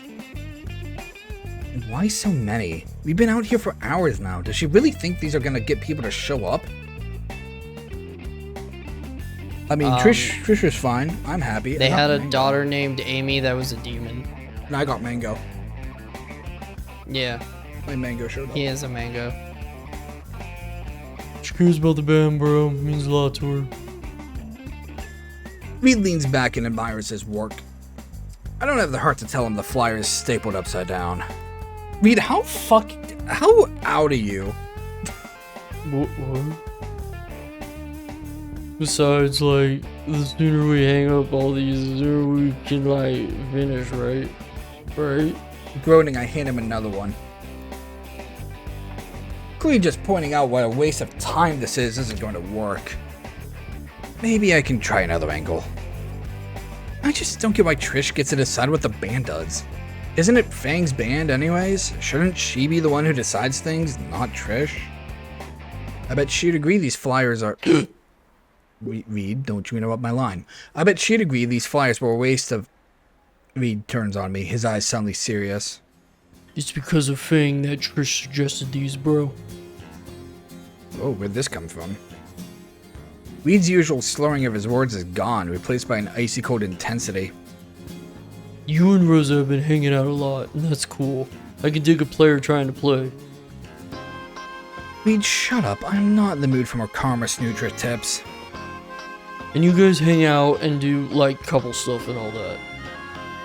But Fang, well... music, the band, it's all they have. Another gig like our first one would crush them, man. Fang's words from the roof drift back to me.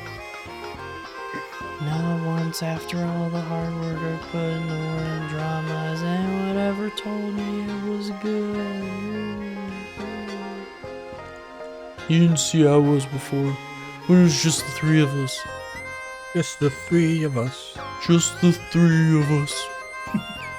All the time spent practicing, working on our songs, getting high and writing weird-ass fucking lyrics. Yeah, maybe you should not be the songwriter, Reed. Sure. The pink raptor looks uncomfortable. When Trish convinced Fang to swap to bass, they did it because they thought the band would get better. Why would you think that? Even like, get me in the band was one of Trish's ideas.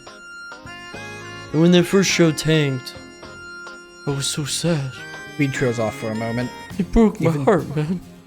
Even though I admitted it to Fang, the fact that I laughed at her still eats me up a little. It really messed Fang up. They put on a tough bass, but the band doing well is important to them. I remember the massive hug Fang gave me back after the show at Dino Mo's.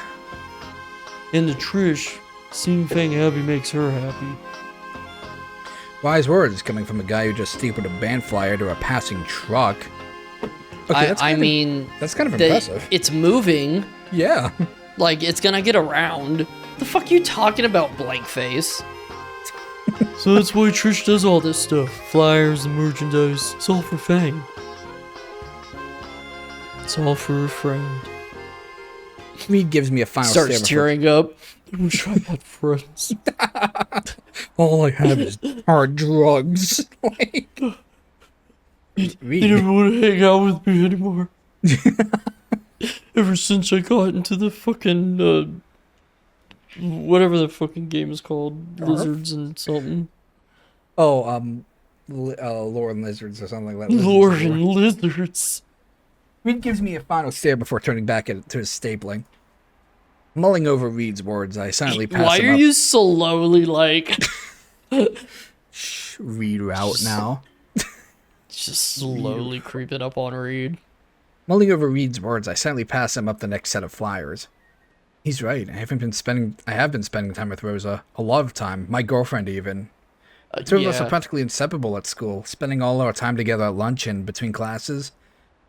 Don't you all just sit at the same table? Can't you all just sit at the same table? They could, but they eat lunch in the auditorium because they practice. Oh yeah, right. Yeah. Hell, she's even dragging my ass to church every Sunday since that first time. To church. I just can't lie to her. Sir, can you please decide if you're going inside the building or not? He's a cat. Leave him alone. Okay. I can't just lie to her when she gives me those big puppy dog eyes. Remember the last time I saw the band practice, we even hung out with Fang. Even when I would see her passing by in the halls, Trish was always right beside her, waiting to give me a sneer. It was easier for me to spend time with Rosa than to put up with Trish. But to Trish, probably looked like I was abandoning our best friend. Which I was, in a way. Nice work, Anon. The second you get a girlfriend, you forget everyone else in the world exists. That happens to a lot of people. I may be a good boyfriend to Rosa, but I've been a shitty friend to Fang. Reed pauses, allowing the dog he was mistakenly about to staple to run away.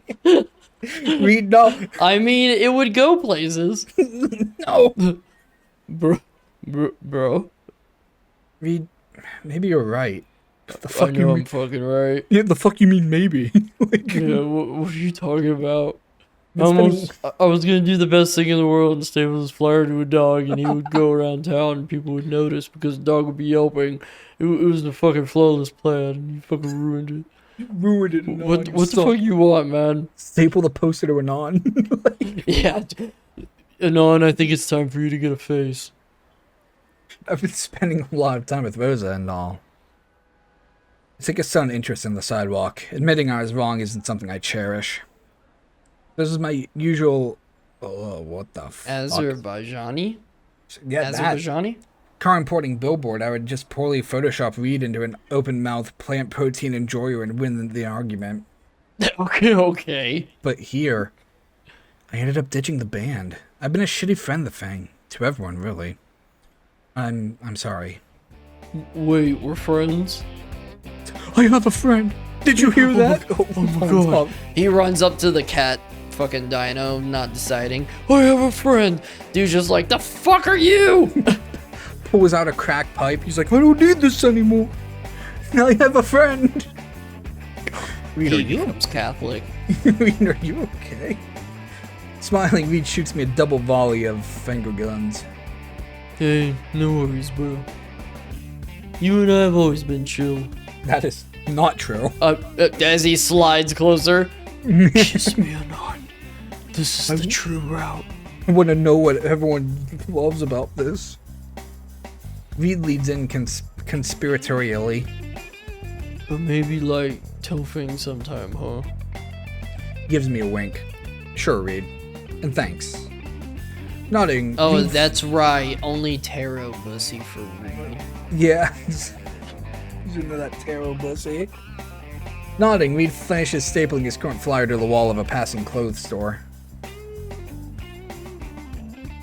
Okay. And by finishes, I mean he makes a stapling sound with his mouth before letting the flyer flutter. Man, dude, like, I'm super starving all of a sudden. Let's get some food or something, please. I do kind of love dumb Reed, even though... I really love the thought of him holding a piece of paper in the sky, taking the stapler, going and then just dropping it. Yeah, man, I cook for some street tacos. I roll my eyes. This is the third food stop of the afternoon. How many flyers do we have left? Oh, there's still a third left. Reed's caught the scent of some hot dog cart or something, so maybe I could visit Tracy? Maybe? It's gotta find a dumpster and... No, dude, hurry up. They got the chili dogs back. This fucking hot dino serving them. Cursing, I lift the lid of the dumpster to drop, clutching each and every one of these accursed flyers. Alright, I'm coming. No. Between Reed's frequent pit stops and the sheer volume of the flyers Trish printed out, it's starting to get dark by the time I trundle my way back to my apartment. Luckily, I managed to navigate the streets before any of the truly dangerous crackheads start to come out. Exhausted, I collapse onto my bed, too tired to even shitpost properly. At least I don't need to worry about getting food. Reed was buying today, and I've got plenty of leftovers. Good thing, too. My food stores were starting to get low. Rolling onto my back, I fished my phone out of my pocket. There's only one person I want to talk to now. Hey, you and Stella have a good day? She's dead. I shoot Rosa the okay, fuck it. Let me read my lines. I shoot Rosa the text, lingering on the messaging app. She always texts me back right away, and bingo. See, we had a great time. The text includes a picture of the two of them, a selfie in what looks like a secondhand bookstore. Looks like Stella has a whole new collection of manga clutched in her hands, too distracted by the camera to notice Rosa's judgmental glare. No doubt, Rosa found a copy of the good cave painting somewhere at the store and made another unsuccessful attempt to teach Stella the virtues of Raptor Jesus. The good cave painting. How was putting up those flyers? You two are gone forever. Anon was on something and tried to get everything in sight. Tried to eat everything in sight. I can read. Yeah, you said Anon was on something. Yeah. Oh, did I? Yeah, Anon was on something. Maybe Anon is on something. Must have gone all over town putting them up, too. Dios mío, that boy has an appetite. I don't even know if mi madre could make enough for him. The mental image of Reed eating Rosa out of house and home makes me chuckle. I read that in my mind wrong. Rosa and I continue texting for what feels like hours, sharing the aspects of our day with each other. Something about talking with her makes my fatigue just melt away. Bitu, I've forgotten my promise from the other night. Bitu, mi madre is making poblano. I don't know why I can't say poblano. Mol poblano tomorrow. Your favorite. Poblano. Would you like to come over and eat with us? Poblano. A tinge of nerves flutters through my stomach. Meeting my girlfriend's parents. Am I really ready for that? Rosa's whole life is dedicated to her family. If I made a bad impression, I may not come back from it. Fuck, half the time I don't even know how to act around Rosa, let alone her family. What if I say something spurgy? Or start mumbling crime statistics? Or what if everything goes fine? This whole time I've been telling myself I worry what Rosa's family would think of me, not Stella. What if I'm just scared that they may actually find me tolerable? That my relationship with Rosa would get serious. I can't hide what I feel about Rosa. Hell, I've only ever felt that way about... Ew. Meeting Rosa's family. Something about that feels like a point of no return. Like, if I do this, then I could never be with... Well, maybe like tell Fanny sometime. Reed, get out of here. No. Get out of my fridge. My mom kicked me out of the house. Please let me stay here. Fine. These aren't your leftovers, these are mine. Fine, but I get to be Big Spoon. Fuck you, Anon. Oh, that's the deal breaker? I get to be Big Spoon because my tail can wrap around both of us. That sounds really cute, actually. I may be into that. Alright, good. Get the fuck on the bed. Okay. We'll watch whatever fucking anime you want. Where's the read mod? What? Where's the read route mod? It's there. Oh, good. I think it's I there. hope it's super cute. It's like the cutest one out of all. Read routes. Oh, it's really just a script, though. I wonder if it's even complete. Damn. Tell her what, Reed? I glance back to my phone where Rosa is no doubt eagerly awaiting my response. Well, Anon, now's the time. I'm in. Exhaling, it felt like a giant weight was been lifted off my chest. Finally, that sleep paralysis demon got off me. I'm in, Rosa. Every part of me is in. Oh, non, gracias, gracias. You have no idea how happy this makes me. By the way, non, do you have a crucifix you can wear? I guess I do. Yeah, It's right been there. It's been there all game. Huge ass. He just straps it to a big ass fucking chain. Shit, off to a bad start already. There's one right there. Next day at school passes by in a blur. Rosa and I made plans to have dinner with her family that evening. I was so nervous the whole day I could barely pay attention to anything. Lisa was cut short by an announcement from Principal Spears. Oh no. The hulking caveman took to the stage, deafening everyone in the audience with the reminder that midterms were coming up and we should take them seriously. With that, the band and I were released, along with the rest of the seniors. Following the flow of students, we managed to make it to the front lawn of the school. Checking my phone, I still got some time before my meet up with Rosa. Like, meet midterms. You feeling confident? Where are you, Reed? He's on the Is he floor. laying on the ground? Yeah. He has the cloak of invincibility. Oh. I turned back to where Rita's collapsed under the grass. Thanks to him, I've managed to maintain a passing grade in Mr. Carl Dewisky's class. As for the others, the only thing I'm kind of worried about is Mr. Jingo's class. The guy is so zoned out half the time I don't think I've learned the difference between an oboe or an elbow. Elbow. Band humor. Not like he can learn anyways. She rolls her eyes with a sneer. Man, the hell is her problem? Fang, what about you? You want to hang with me and cram in for midterms? We could go to the library. Okay. I think I'm gonna head home. Why are all my lines cut off? Fucking hell. Trish's face falls, her mouth moving wordlessly for a second. Okay, well, talk to you later, Fang. Yeah. Fang gives her a half-hearted wave as the tiny Triceratops collects her things. Take it easy, Trish. Reed's breathing drops to a droning snore. Before she goes, Trish takes an opportunity to flip me off once more before heading home. Fuck her. Alright, Fang, take it easy. I'll see you when I see you. Just before I turn away, something darts out to catch my sleeve. It's Fang. Anon, wait. Fang's hand lingers a moment on my arm before reaching up to brush her hair out of her face. I was thinking maybe you and I could, like, study at my place? It's so weird seeing Fang after how long Trish out was. It's like, Was they after how long she fell off the roof? yeah, it's like, man, hi Fang, you really look like a different character to me now. It's been a long time since I've seen you. Oh boy. I was hoping to avoid this conversation. Fang looks at me, her amber eyes pleading. She looks uncertain, even nervous. Why can't you just plan it for tomorrow? Which one? Well, you already said you were gonna have dinner with Rosa tonight.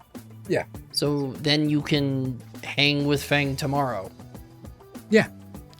Yeah. But will Fang be alive tomorrow? What? Will Fang be alive tomorrow? Shit, I don't know what the fuck's gonna happen, but I mean, it's easier than like, oh god, oh, it's just too much for me and my no face. What if this is the only choice in the mod? She looks uncertain, even nervous, glancing at me sideways as she stares off into the distance. Just like before in Mo's back room, Fang's wings begin to vibrate. My dad's working a late shift tonight, and my mom is out shopping or whatever, so it would be just the two of us. Just the two of us. Swallowing, I managed to work with some moisture into my mouth. Fang, that sounds great. Her face snaps her attention. But I already made plans with Rosa tonight. Fang sags, her wings falling slack behind her. Her hand twitches reflexively towards her wings before she catches herself. Oh. I'm really sorry, Fang. Hey, it's fine. Fucking finish my lines. I'm really sorry, Fang. Normally I would. Hey, it's fine. She recovers quickly, though, punching my spleen. That's right, Jack's bringing this bit back. Flashing me a smile with jabbing me in the shoulder. Damn it, Fang, that bruise just healed. It's whatever. Just promise me you'll convince her to use a rubber, okay? But you have to Oh, convince and me? nice cross there, dweeb. It's a Catholic thing. Okay. Laughing, she turns away. Trish, wait up. I linger a beat longer, watching Fang as she catches up to the purple parasite. The two of them exchange words, and I think I can see Trisha's head whip over towards me. I'm actually going to save, since I accidentally brought up that menu. Jeez. He's fine. He could use the sleep. Zeus. We cuddled hard last night. Zeus. The student parking lot is already half empty by the time I get there. That's only half empty. The walk over from the front lawn gives me time to reflect on what just happened. I How like Fang- standing on cars. Yeah, me too, man. It was especially the long-ass windshield. On how Fang looked when I turned her down. I think she might head on over here. I see Rosa waiting for me next to a hot pink Toyota Prius. Her smile become beaming even when this far away. Her smile becometh me.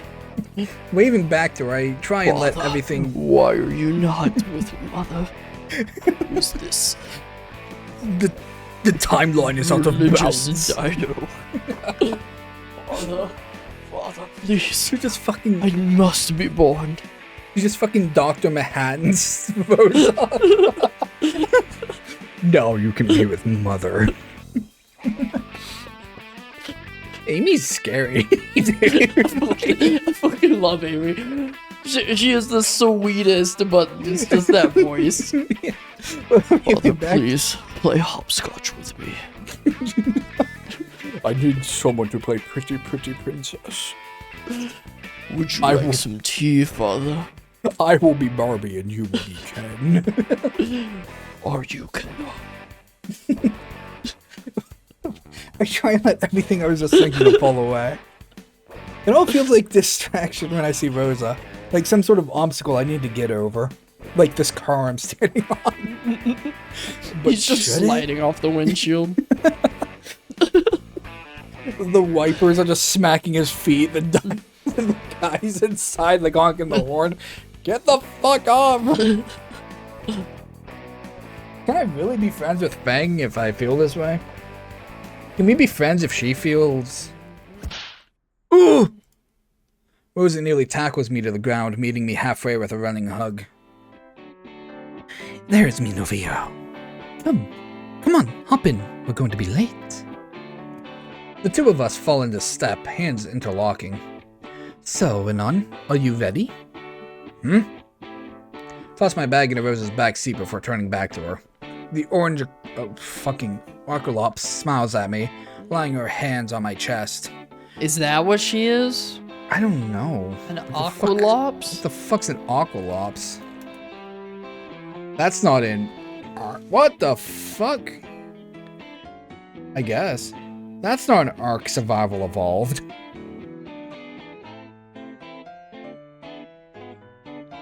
Oh, they're kind of cute.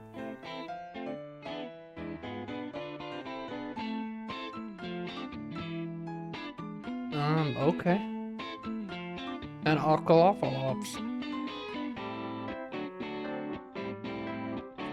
Is the Aqualops? No, it's not in the game. Okay. It's not an Ark. This close, I think she can feel how hard my heart is beating. For me, familia, silly. What, Spear's talk of midterms got you down? I forced myself to chuckle, still trying to banish thoughts of studying with Fang from my mind. Nah, I'm too big-brained to worry over midterms. Try to force a smile to my face. Rosa peers suspiciously towards me. Hey, Non, are you okay? You look a little bothered. What? Nah, it's nothing. Much for hiding it. Oh, mi novio. You're very bad at lying. Rosa taps a staccato beat against my chest with her claws. Seriously, you can tell me.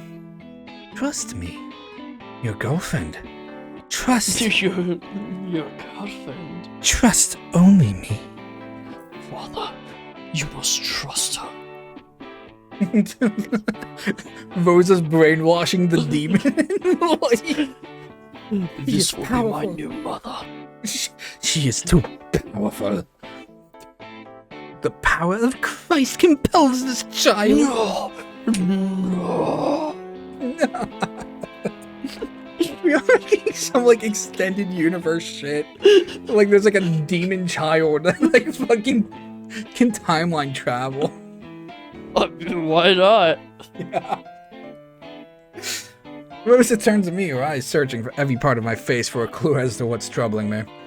It's just... Maybe that's the mod we should be working on.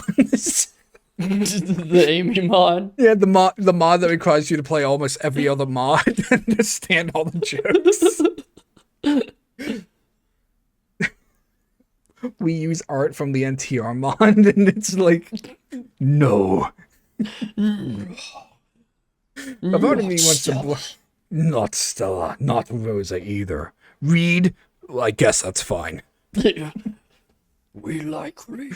We enjoy Reed in this house. Part of me wants to blurt out the truth, tell Rosa everything that I'm feeling. Not just so she can hear, but so I can as well.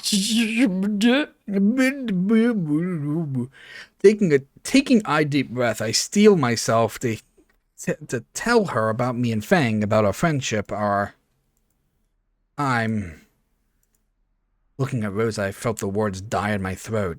I can't do it. She looks so concerned about me, so worried about my happiness. I find myself instinctively wanting to make everything okay for her. I died halfway through that sentence. Looking at her, I realize I want nothing more than to make her happy. I couldn't do that to her, burden her with my own problems. That's what not how relationships work, motherfucker. It's literally how yours started. Is Rosa told you about her problems. Besides, she has enough on her plate, what with her mom's illness and all. I'm sorry, Rosa, but maybe one day. Reaching down, I give her hand a squeeze before pulling it to my lips with a soft kiss. I'm just nervous about meeting your family is all. It's the first time I'm meeting a girl's family. What if I mess up or do something to offend them? It's the first time I'm meeting a family. Yeah, I never had one. Don't you have... No. No, they shipped me out immediately.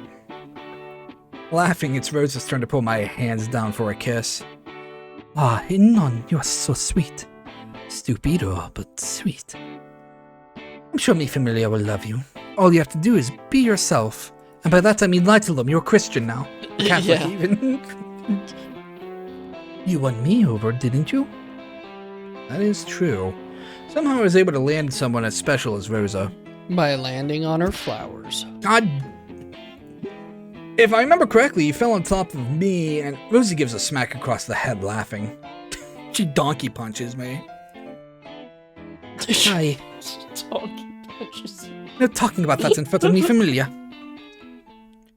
Nuzzling herself against my chest, Rosa slips her arms behind my back. At this point, most of the other students have left, leaving us alone in the parking lot. Yeah, they actually want to go home. The wild heat of Volcadria has tempered off somewhat, but the wind still carries the memory of the early temperature. Leaning back against the car, I let my eyes close, lulled into a daze by the warmth of not only the afternoon, but of the absolutely wonderful girl currently holding on to me. It's nice. Okay, it's more than nice, it's perfect. Oh, you're wearing it already. Rosa's voice knocks me out of the moment. My gift. She taps the golden cross hanging around my neck. It's a gift Rosa slipped into my locker earlier today. The note that accompanied it is still tucked safely in my pocket. Remember my promise, mi novio? You didn't have to wear it until we got in front of mi familia, non? I know, but I wanted to, you know? You went through the effort of picking it out for me, so I figured. I shrug. This is like I went out of ruse just to convert him. It is. Rosa's actually like lesbian. Estella. She's a nun. It's not like I went out of my way or anything. But it still felt nice getting a gift from someone special, someone who cares. At the very least, I'll have some protection against those vampirises roaming around town. For a moment, it looks like Rosa's eyes are going to roll right out of her head. Then the dam bursts. Just sploosh! Like, the baby's coming in on. Fuck, what? Rosa, I am here. It's an immaculate birth, Anon. I have been chosen by God. Like, Oh shit! oh, God. I've been cucked by Jesus. Not again. Not again. Snorting Rosa descends into a series of giggles. I knew she couldn't resist for long. The laughing gas. I am stealing your car, Rosa. Ay, mi novio es tan tonto. Stepping back, Rosa takes both of my hands in hers, giving them a squeeze. Well, it means a lot to me, Anon. Gracias. Rosa sighs, gazing up at me through hooded eyes, swaying back and forth. Man, when she looks at me like that, I it's think all- she's gonna die. I pee a little. It's all I can do to not grin like an idiot back at her. At first, I thought I would have to hide who I am around her, having to try to be an upstanding, serious boyfriend like Nazar. Bussy. Pussy. But now I realize she was right. I just needed to be myself. I have nothing to hide from her. Hey, so I Except- think I like both you and Fang Yeah. at the same time. Yeah. Does your religion accept fucking, polygamy? A loud rattling interrupts the mood. It's Rosa's phone buzzing against the dash of her car. Swearing, Rosa leans into the open car. Hiya, Nun, we're late! Rosa. Rosa? Why am I talking to myself? Rosa, chica! Rosa, que has sentado aquí con este chico?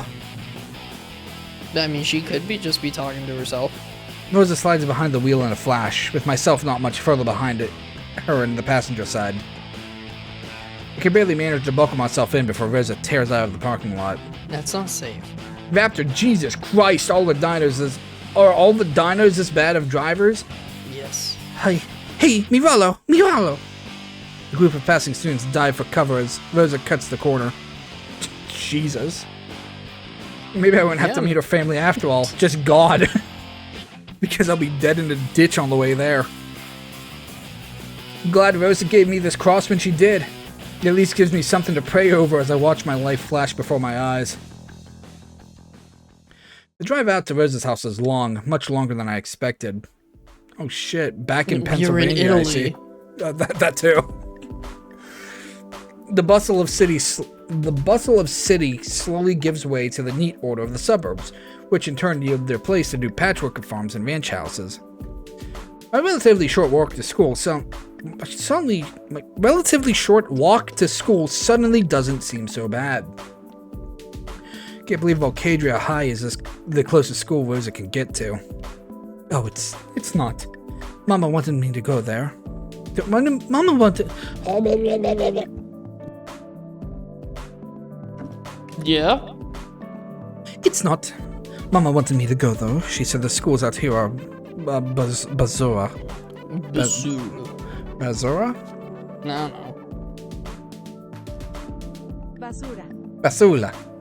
Basura. They're trash. Goddamn mumbling. That's actually the closest to us. I think Poppy went there actually. Rosa points to a semi-dilapidated building as we drive by, its most prominent features being several smashed windows and a dire need of new paint. If it wasn't for the billboard out front sporting the school's name, I would think Rosa was lying. It must be hard living so far away from school.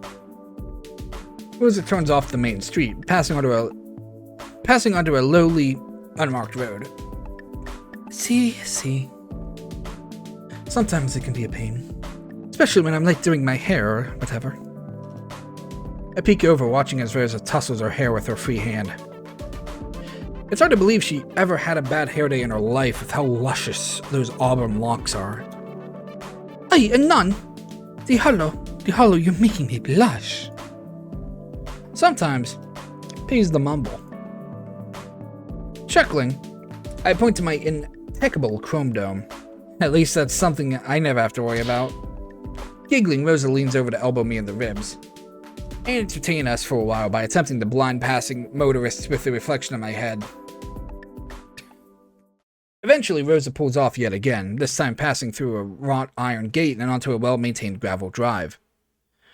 Long stretches of green growing things flank us either side. They're called trees, Anon. This must be the place. Rosa pulls up to a large terracotta towered house. It's nice, with a huge porch wrapped around the house.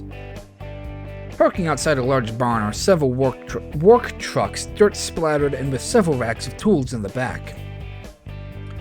So, do you guys use all these for the farm? I point at the trucks as I climb out of Rosa's car, backpack in hand. Rosa follows shortly after me, not bothered to lock up her car. Yeah? Oh, those. See, well, some of them. She points to one on the far end, whose equipment racks are empty. That one there? Well, that's Poppy's truck. The truck in question does look a little nicer, newer, with a little less dirt on the outside. Your dad doesn't haul his own equipment or something? Not quite. We pay people for that. Filthy Americans. Rosa turns to me, grinning mischievously across her car.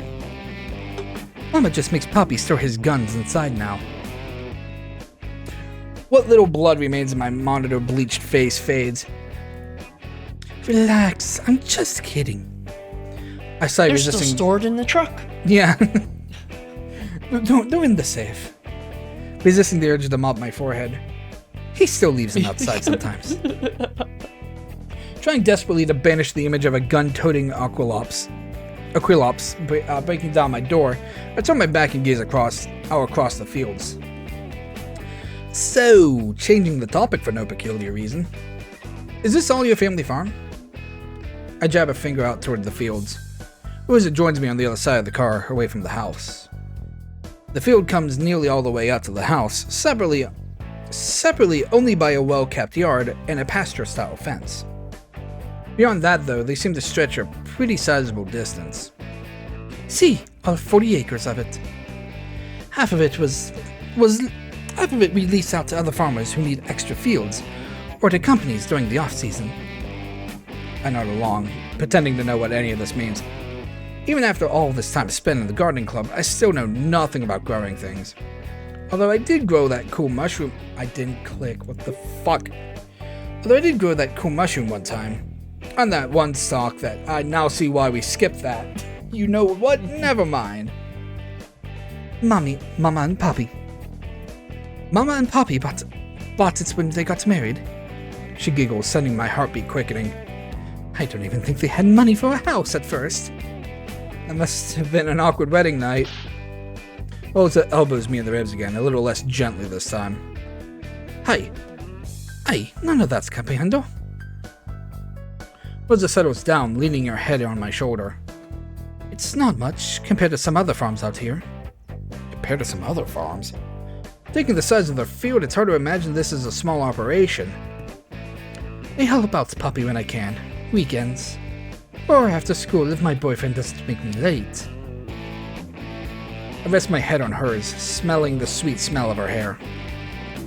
Wow, I didn't know I was depriving your family of such a valued worker. Rosa continues to stare out across her family's field. Normally Mama helps out as well, but ever since she... Her voice trails off. Foot, meat, mouth. I can feel Rosa stiff against my shoulder. Hear her playing idly with her keys. Hey. Rosa turns to look at me, a sad little frown caressing her beautiful face. Greasing? Shut up. Fuck you. Greasing. I didn't mean to bring up that. Honestly, I didn't. This is supposed to be a nice night, and here I go stressing you out and shit. Sorry. I can't know what you're going through, but I'm here to make it better, however I can. I'm here for you. I pull Rose into a squeeze, feeling her hug back tight. We stand like that for a second, both of us relishing the other's touch. When Rosa speaks, her voice is muffled against my chest. Gracias, Snoot. Gracias. She pulls away. Gracias. And it's okay. You didn't say anything wrong. It's just hard sometimes. You've never seen her before.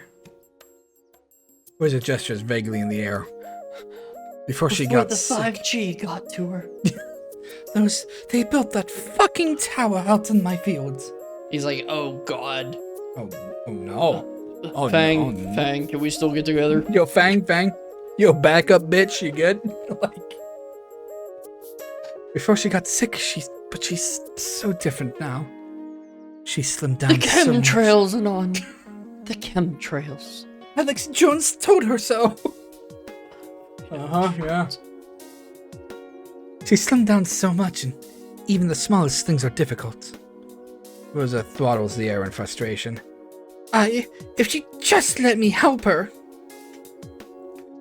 For a second, it looks like Rosa is going to launch into another Spanish tirade, but she holds back. Spent, she sighs. What am I going to do, Anon? I shift from foot to foot awkwardly. Still not used to people asking advice from me, a miserable weeb who just wanted to be left alone.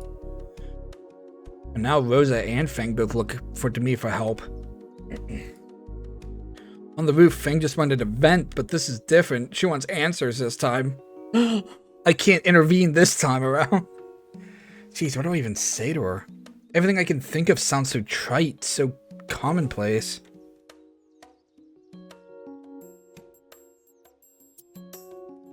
I honestly don't know what to say.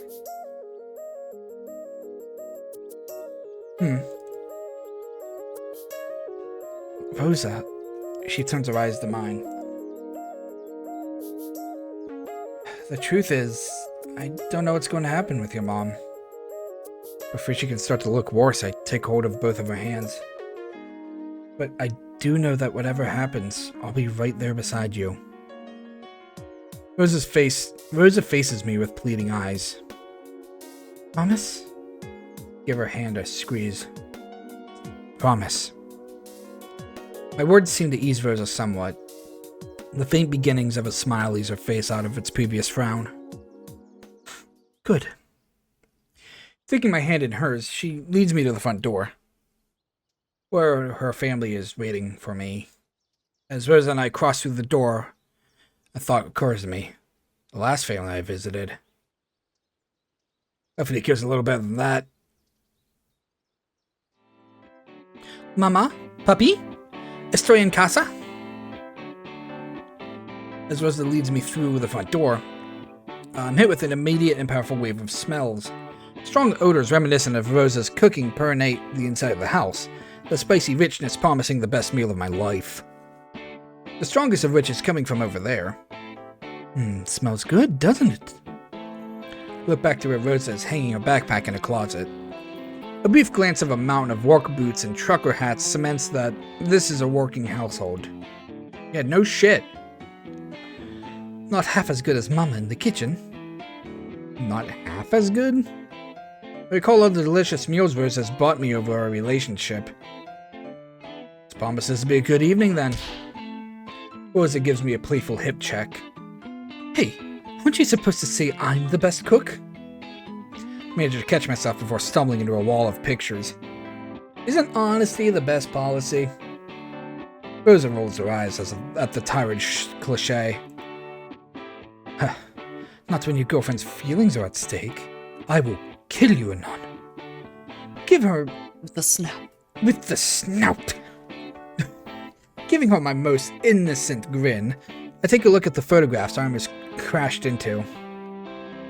Most of them seem to be family photos, smiling apocalypses at various stages of life attending huge family gatherings. Their happiness reminds me of how little my own family seems to want to do with me. Is this you? Point to a photo of a young woman in an enormous dress. Quinceañera. The pink frilly skirt nearly doubling her size. Rosa eyes the photo for a second. Why does she look nostalgic? Didn't have a fuck up of a boyfriend back then. What? Actually, that's... Alright, Curb.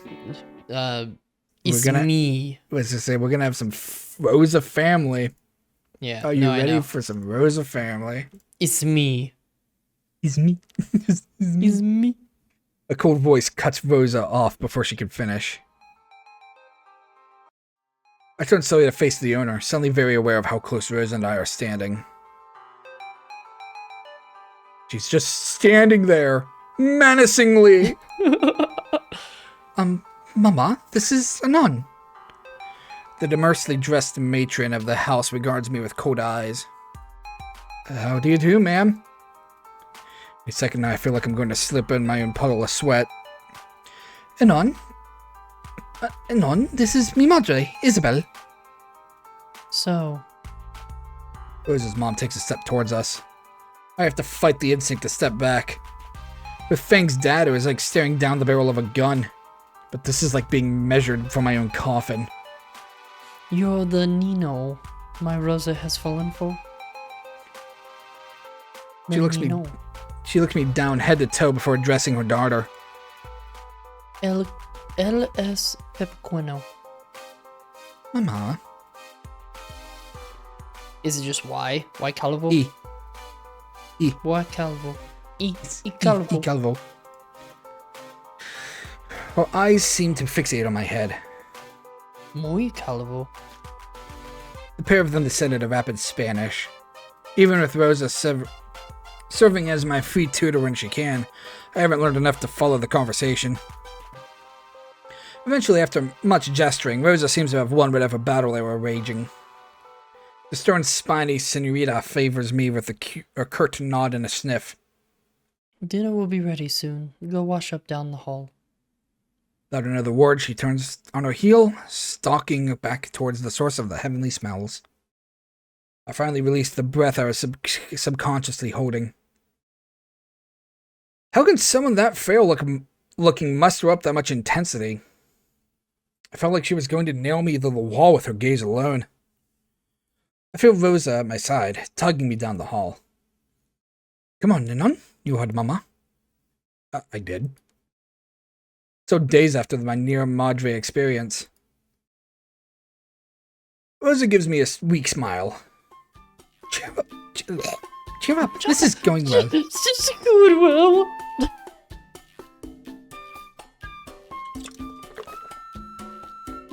Yes? Did you need water? Oh, I need water badly. That is what you consider well? See. I expected a lot more, honestly. I mean, you heard what she said. I think she likes you. Rosa, I couldn't understand anything she said. Laughing, Rosa takes my hand, patting it as she leads me in the direction her mom indicated. Following her, a part of me is surprised my bones haven't turned into jelly. Didn't you learn anything from your Spanish lessons? Well, you wouldn't tell me how to swear, so... No. Wait, that was Spanish, wasn't it? It was all good, trust me. My bullshit alarm, finally honed after years of spotting shills, begins to go off. Rosa, what does pequeño mono flaco mean? If I didn't know any better, I'd say she was biting back a laugh. Look, you made it through the front door, didn't you? That's not something any other boy can say. A pyrrhic victory at best. Also, any other boy? Have there been? Granted, you're the only boy I've... Rosa's face starts to turn red. I mean, you're the first boyfriend that I've... With how she's twisting her hair, I'm surprised it hasn't pulled off. You're the first boy I've ever been serious about. I've had other boyfriends before, but none I've wanted to bring home to mi familia. Oh. Now it's my turn for a face inferno. That's, Rosa buries her face in her hands for a second. Hi, Dios mío.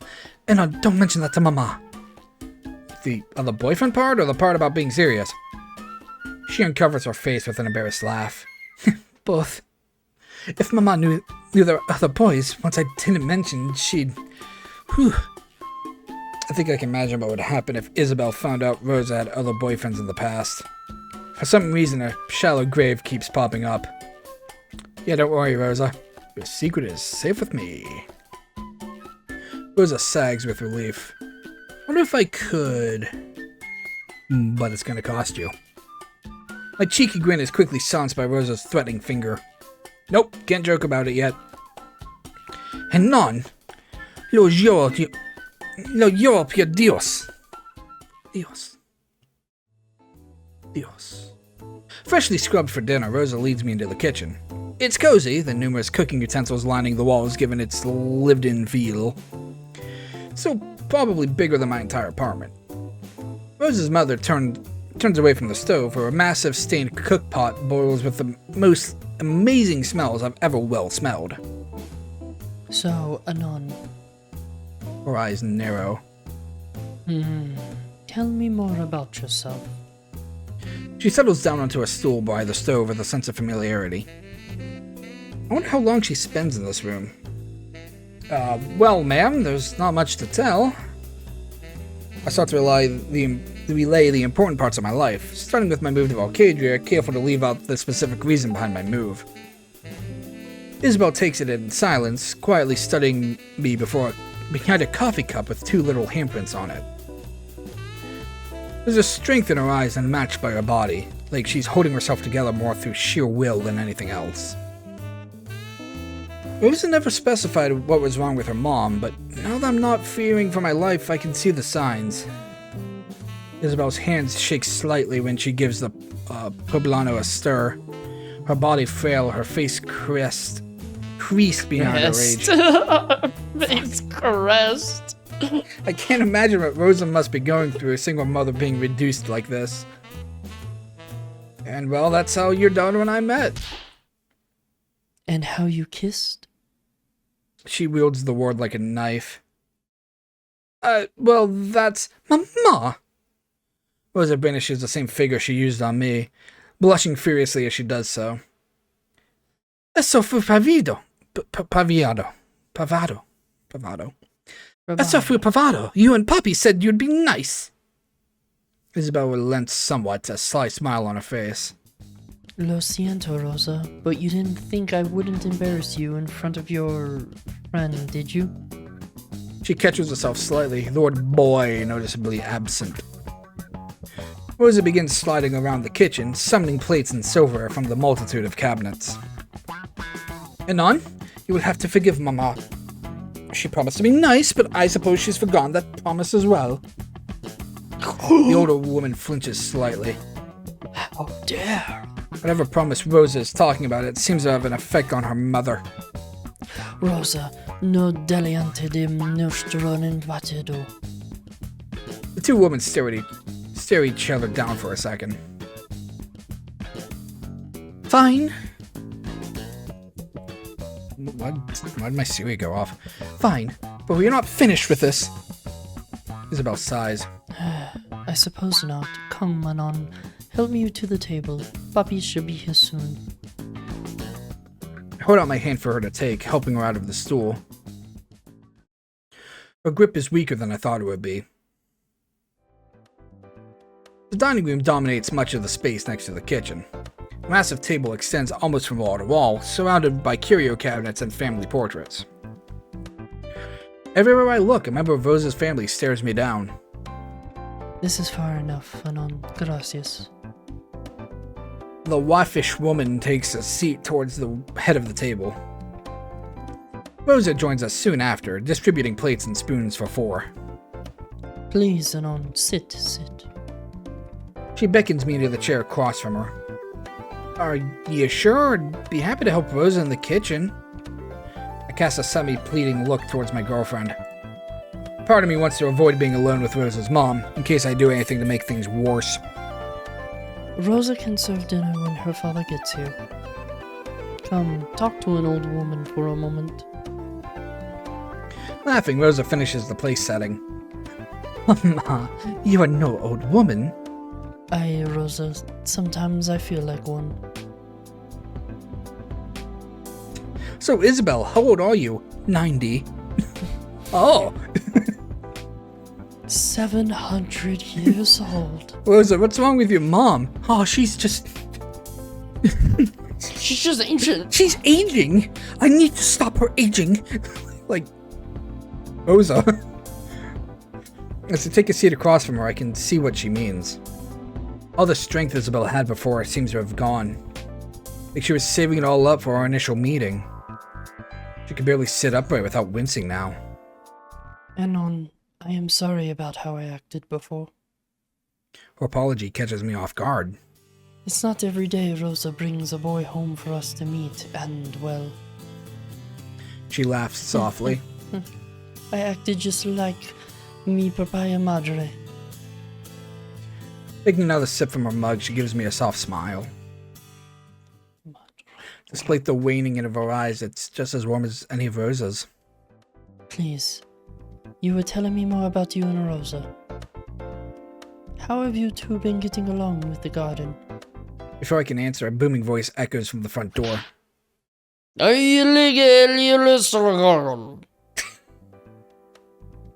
Not bothering to wait for a response, what I can only assume to be Rosa's dad barges into the dining room. It's like watching an avalanche of scales descend towards me in slow motion. Papi! Rosa flies out of the kitchen, hugging her father as he spins her around.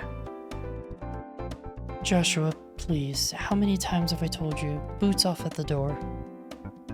Rosa's mom gives the Titanic man a pleading look, her voice weak. Get? Oh, that.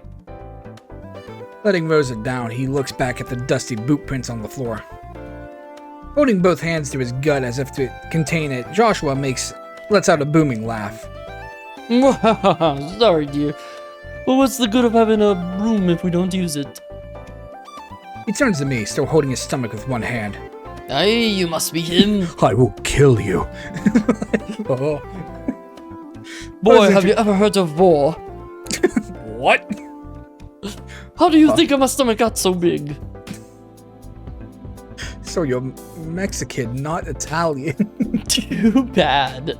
Rose introduces me from the kitchen as I stand, hand outstretched. Puppy, this is Anon, my boyfriend. She gives me a cute smile as she attends to the dinner being cooked. Anon? Huh? I've heard a lot about you, boy. Come here, come here.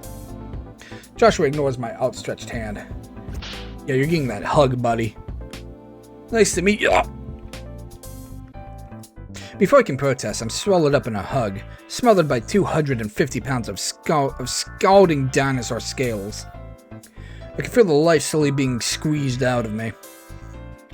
Josh, let the poor boy go. He's had enough parental trouble already. Free from my fleshy prison, I can finally breathe again. Isabel, I forgive you for anything you may have said. Oh, sorry. It's just so good to see you, Anon. Joshua's repeated claps on my shoulders feel like I'm being driven into the floor as a human nail. I've been looking forward to this all week. My little girl bringing home her little boyfriend for the first time. Oh, what father wouldn't be excited? Rosa emerges from the kitchen, a tureen of heavenly scented goodness cradled in her arms. Oh, no wonder you praise raptor Jesus. Puppy, please, I'd like there to be something left of Anon by the end of the night, okay? What? What? Ignoring the idea of Rosa running me at the end of the night, oh. Indeed, I'm sure you would. Josh, go clean up. We're about to eat. Laughing, Rosa's dad flees to the kitchen as she starts to dole out the food. I have to hold myself back from diving into the sticky, sweet goodness. If anything, it smells even better than the time Rosa brought it to the gardening club meeting. Still in one piece? Smiling, Rosa takes a spot next to me. Barely, your dad may have squeezed a bit of me out with that hug there. I think I peed a little. I can see Isabel smile out of the corner of my eye.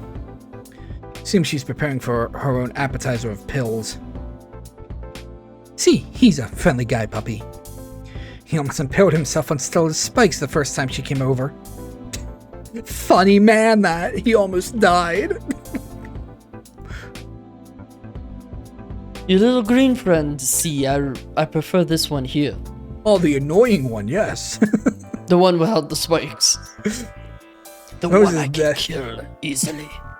Rosa's dad points to me as he takes his spot at the head of the table. Much less spiky. His booming laugh makes me jump a little. Alright, now, Rosa, would you lead? Lead? Like get a head start on eating? You're doing a prayer, motherfucker. Yeah. Yeah, where do you think you're at? You've been to church a few times. You should know this. She took you to church. Now you gotta pray like a dog. I see Rosa begin to clasp her hands together. Oh, right. Yeah. I'm the picture wrapped of Jesus above the table. I bow my head as well. Once grace is finished, dinner itself passes quickly. Hold on. I want to see a picture of Mole Poblano. There you go for it. I think you looked it up before. Wobbly. Oh, this looks really good. Oh, I definitely did. Yeah, I remember looking at this.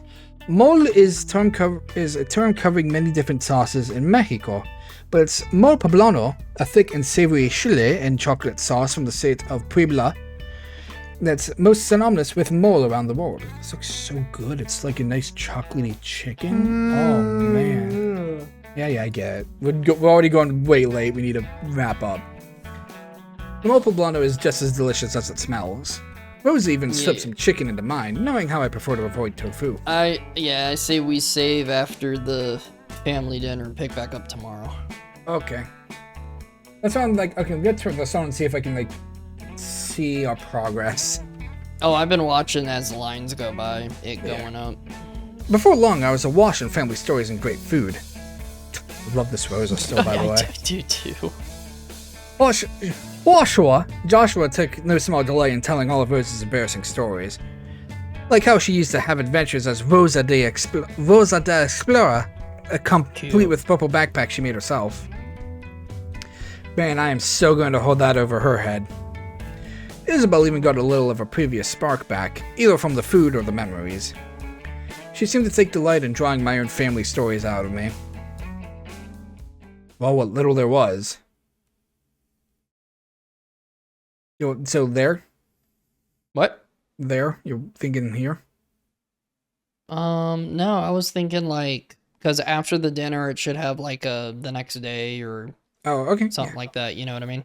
Sure. I'm gonna tell you, I'm pretty sure we saw most of the original assets at this point. So. What do you mean? I'm meaning we're probably close to the end. But yeah, whatever. As the night went on, it was plain to me. Well, they're gonna want to go to prom, and we're not covering prom tonight. I don't know if they do prom in this. They do prom and everything. They really do. Except for Stella. Stella doesn't need prom. We've been to prom a lot. Yeah, I'm kind of sick of prom. Oh, just keep going. We'll see where it goes. No, you're right. You're right. There were prom assets. As the night went on, it was plain to me that this is going to be a one-sided affair. Yeah, with Stella. Rose's parents would regale me with happy tales of their wonderful daughter, and I would try to ignore the fact that my parents didn't want a single thing to do with me anymore. I thought back to my mom and dad back in Rock Bottom, the same ones who sent their only son halfway across the country.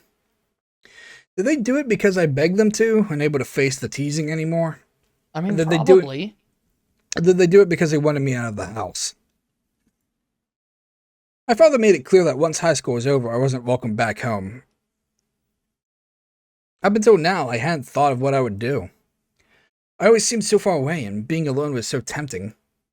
But sitting here in a warm dining room surrounded by a loving family, I guess I realized that I kind of wanted that. The idea of going back home tonight after Rosa dropped me off to an empty apartment in Skin Row? Is that what I want? Let me stay here with you. After dinner, Rosa's parents walked us to the door.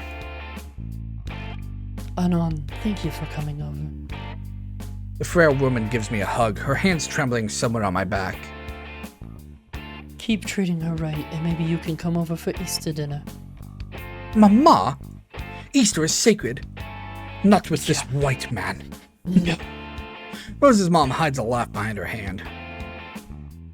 Anon, pleasure to have you here. You can do this, Anon. Prepare yourself. Nope, didn't help. Fuck, I think my spine may have dislocated. Maybe next time I can show you the fields. Make a farmer out of you. I manage a weak laugh to match his. I mean, gardening club is alright, but... Poppy, stop trying to hire my boyfriend. Yeah, I would say, my guy, gardening and farming are two different things nowadays. Thank you, Rosa. These hands were meant to farm noobs, not to farm crops. Drive safe, you two. Rosa gives her parents a hug. And come right home, Rosa. Oh, Non lives 3 hours away. Like, oh no. Stepping outside the twilight of the evening cradled me He's a like virgin. a cold It'll only blanket. take him a minute. You're right. I hesitated a moment, listening to the crickets chirp.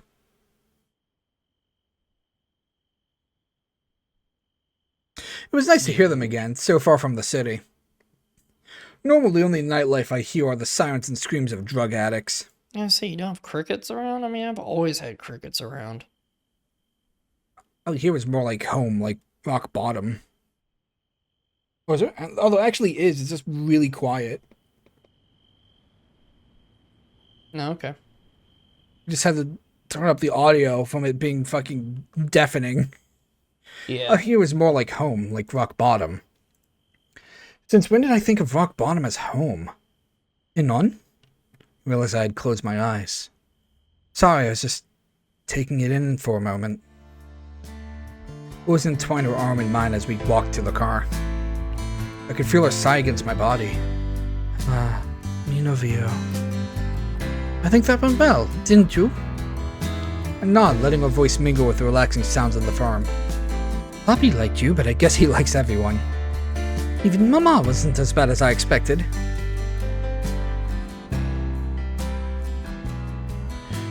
We had reached the car now, moving to hold each other face to face.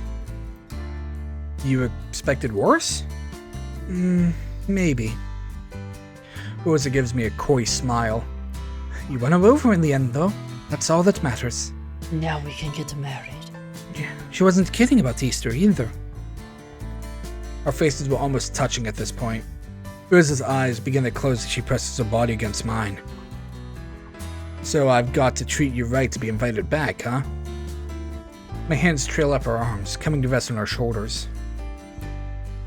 Gods, does she smell wonderful. Oh god, he's in too deep. Now he believes in multiple. See. He's picked up. He's multi-classing. No! Or else I have become a warlock. Diablo worship. You better Oh treat yeah, it would be paladin. You better treat me real good, Anon. Her lips parted as she reached up to me, my own mouth coming down to meet her. So treat me well and kiss me, mi amor. Rosa's arms seep up around my It's neck. supposed to be creep. Creep. Oh, okay. Sorry. I keep forgetting it's Rosa's like, arms seep up around my neck. I keep And then forgetting. she shatters my skull. I keep forgetting this is probably written in Spanish first and then translated. Yeah, and which is totally fine. Of course, yeah, It's just funny little things. Sometimes funny I forget. Typos. Funny little typos. Rosa's arms creep up around my neck, pulling me even closer to her. I mean, it's not like we do any better reading actual Yeah, words. we fumble so much. It was all the excuse I needed. Alright, Yeah, I'd say that's this probably... is where, yeah, this that's... is where we're gonna save. We're gonna need to fucking go back through and clean up our saves again. Yeah, I mean, that's fair. So many memories. I love that image, though. Of fucking Trish just like, look at them, they're the same person. God, I miss Puppet Pals. God, so many memories. Alright, I'm going to stop. Yeah, you go ahead and stop. What is this one called? Garden of Rosa. I just put Rosa. I'm pretty sure Rosa's name isn't in any other mod. Okay. Any other mod? Yeah, so you can just name it Rosa. All right. Rosa I'm 1. waiting for Green Mux. If there isn't much left, I might just string them together into one episode. We'll see. Yeah. We'll see. Okay. But YouTube, if you like what we do, why not subscribe, leave a like, leave a comment. This might get cut out. I don't know. Follow us on the Twitter or the Discord. Drink my drink. Drink poggers. It's good stuff. Drink the drink. I love how it's like ever since do the do. I drink it so much, but then since I got sponsored, I haven't drinking it like nearly as much. But it's good stuff. It's just I run down, I quickly grab a thing of a cup of coffee out of the thing, the fridge. That's what they're called. That's what they're called. But it's good stuff. I assure you, buy the drink. Hug your mango. Love your mango. You've been assured. Mango approved. Mango approved. All right, we'll see y'all next time. Mango. Bye.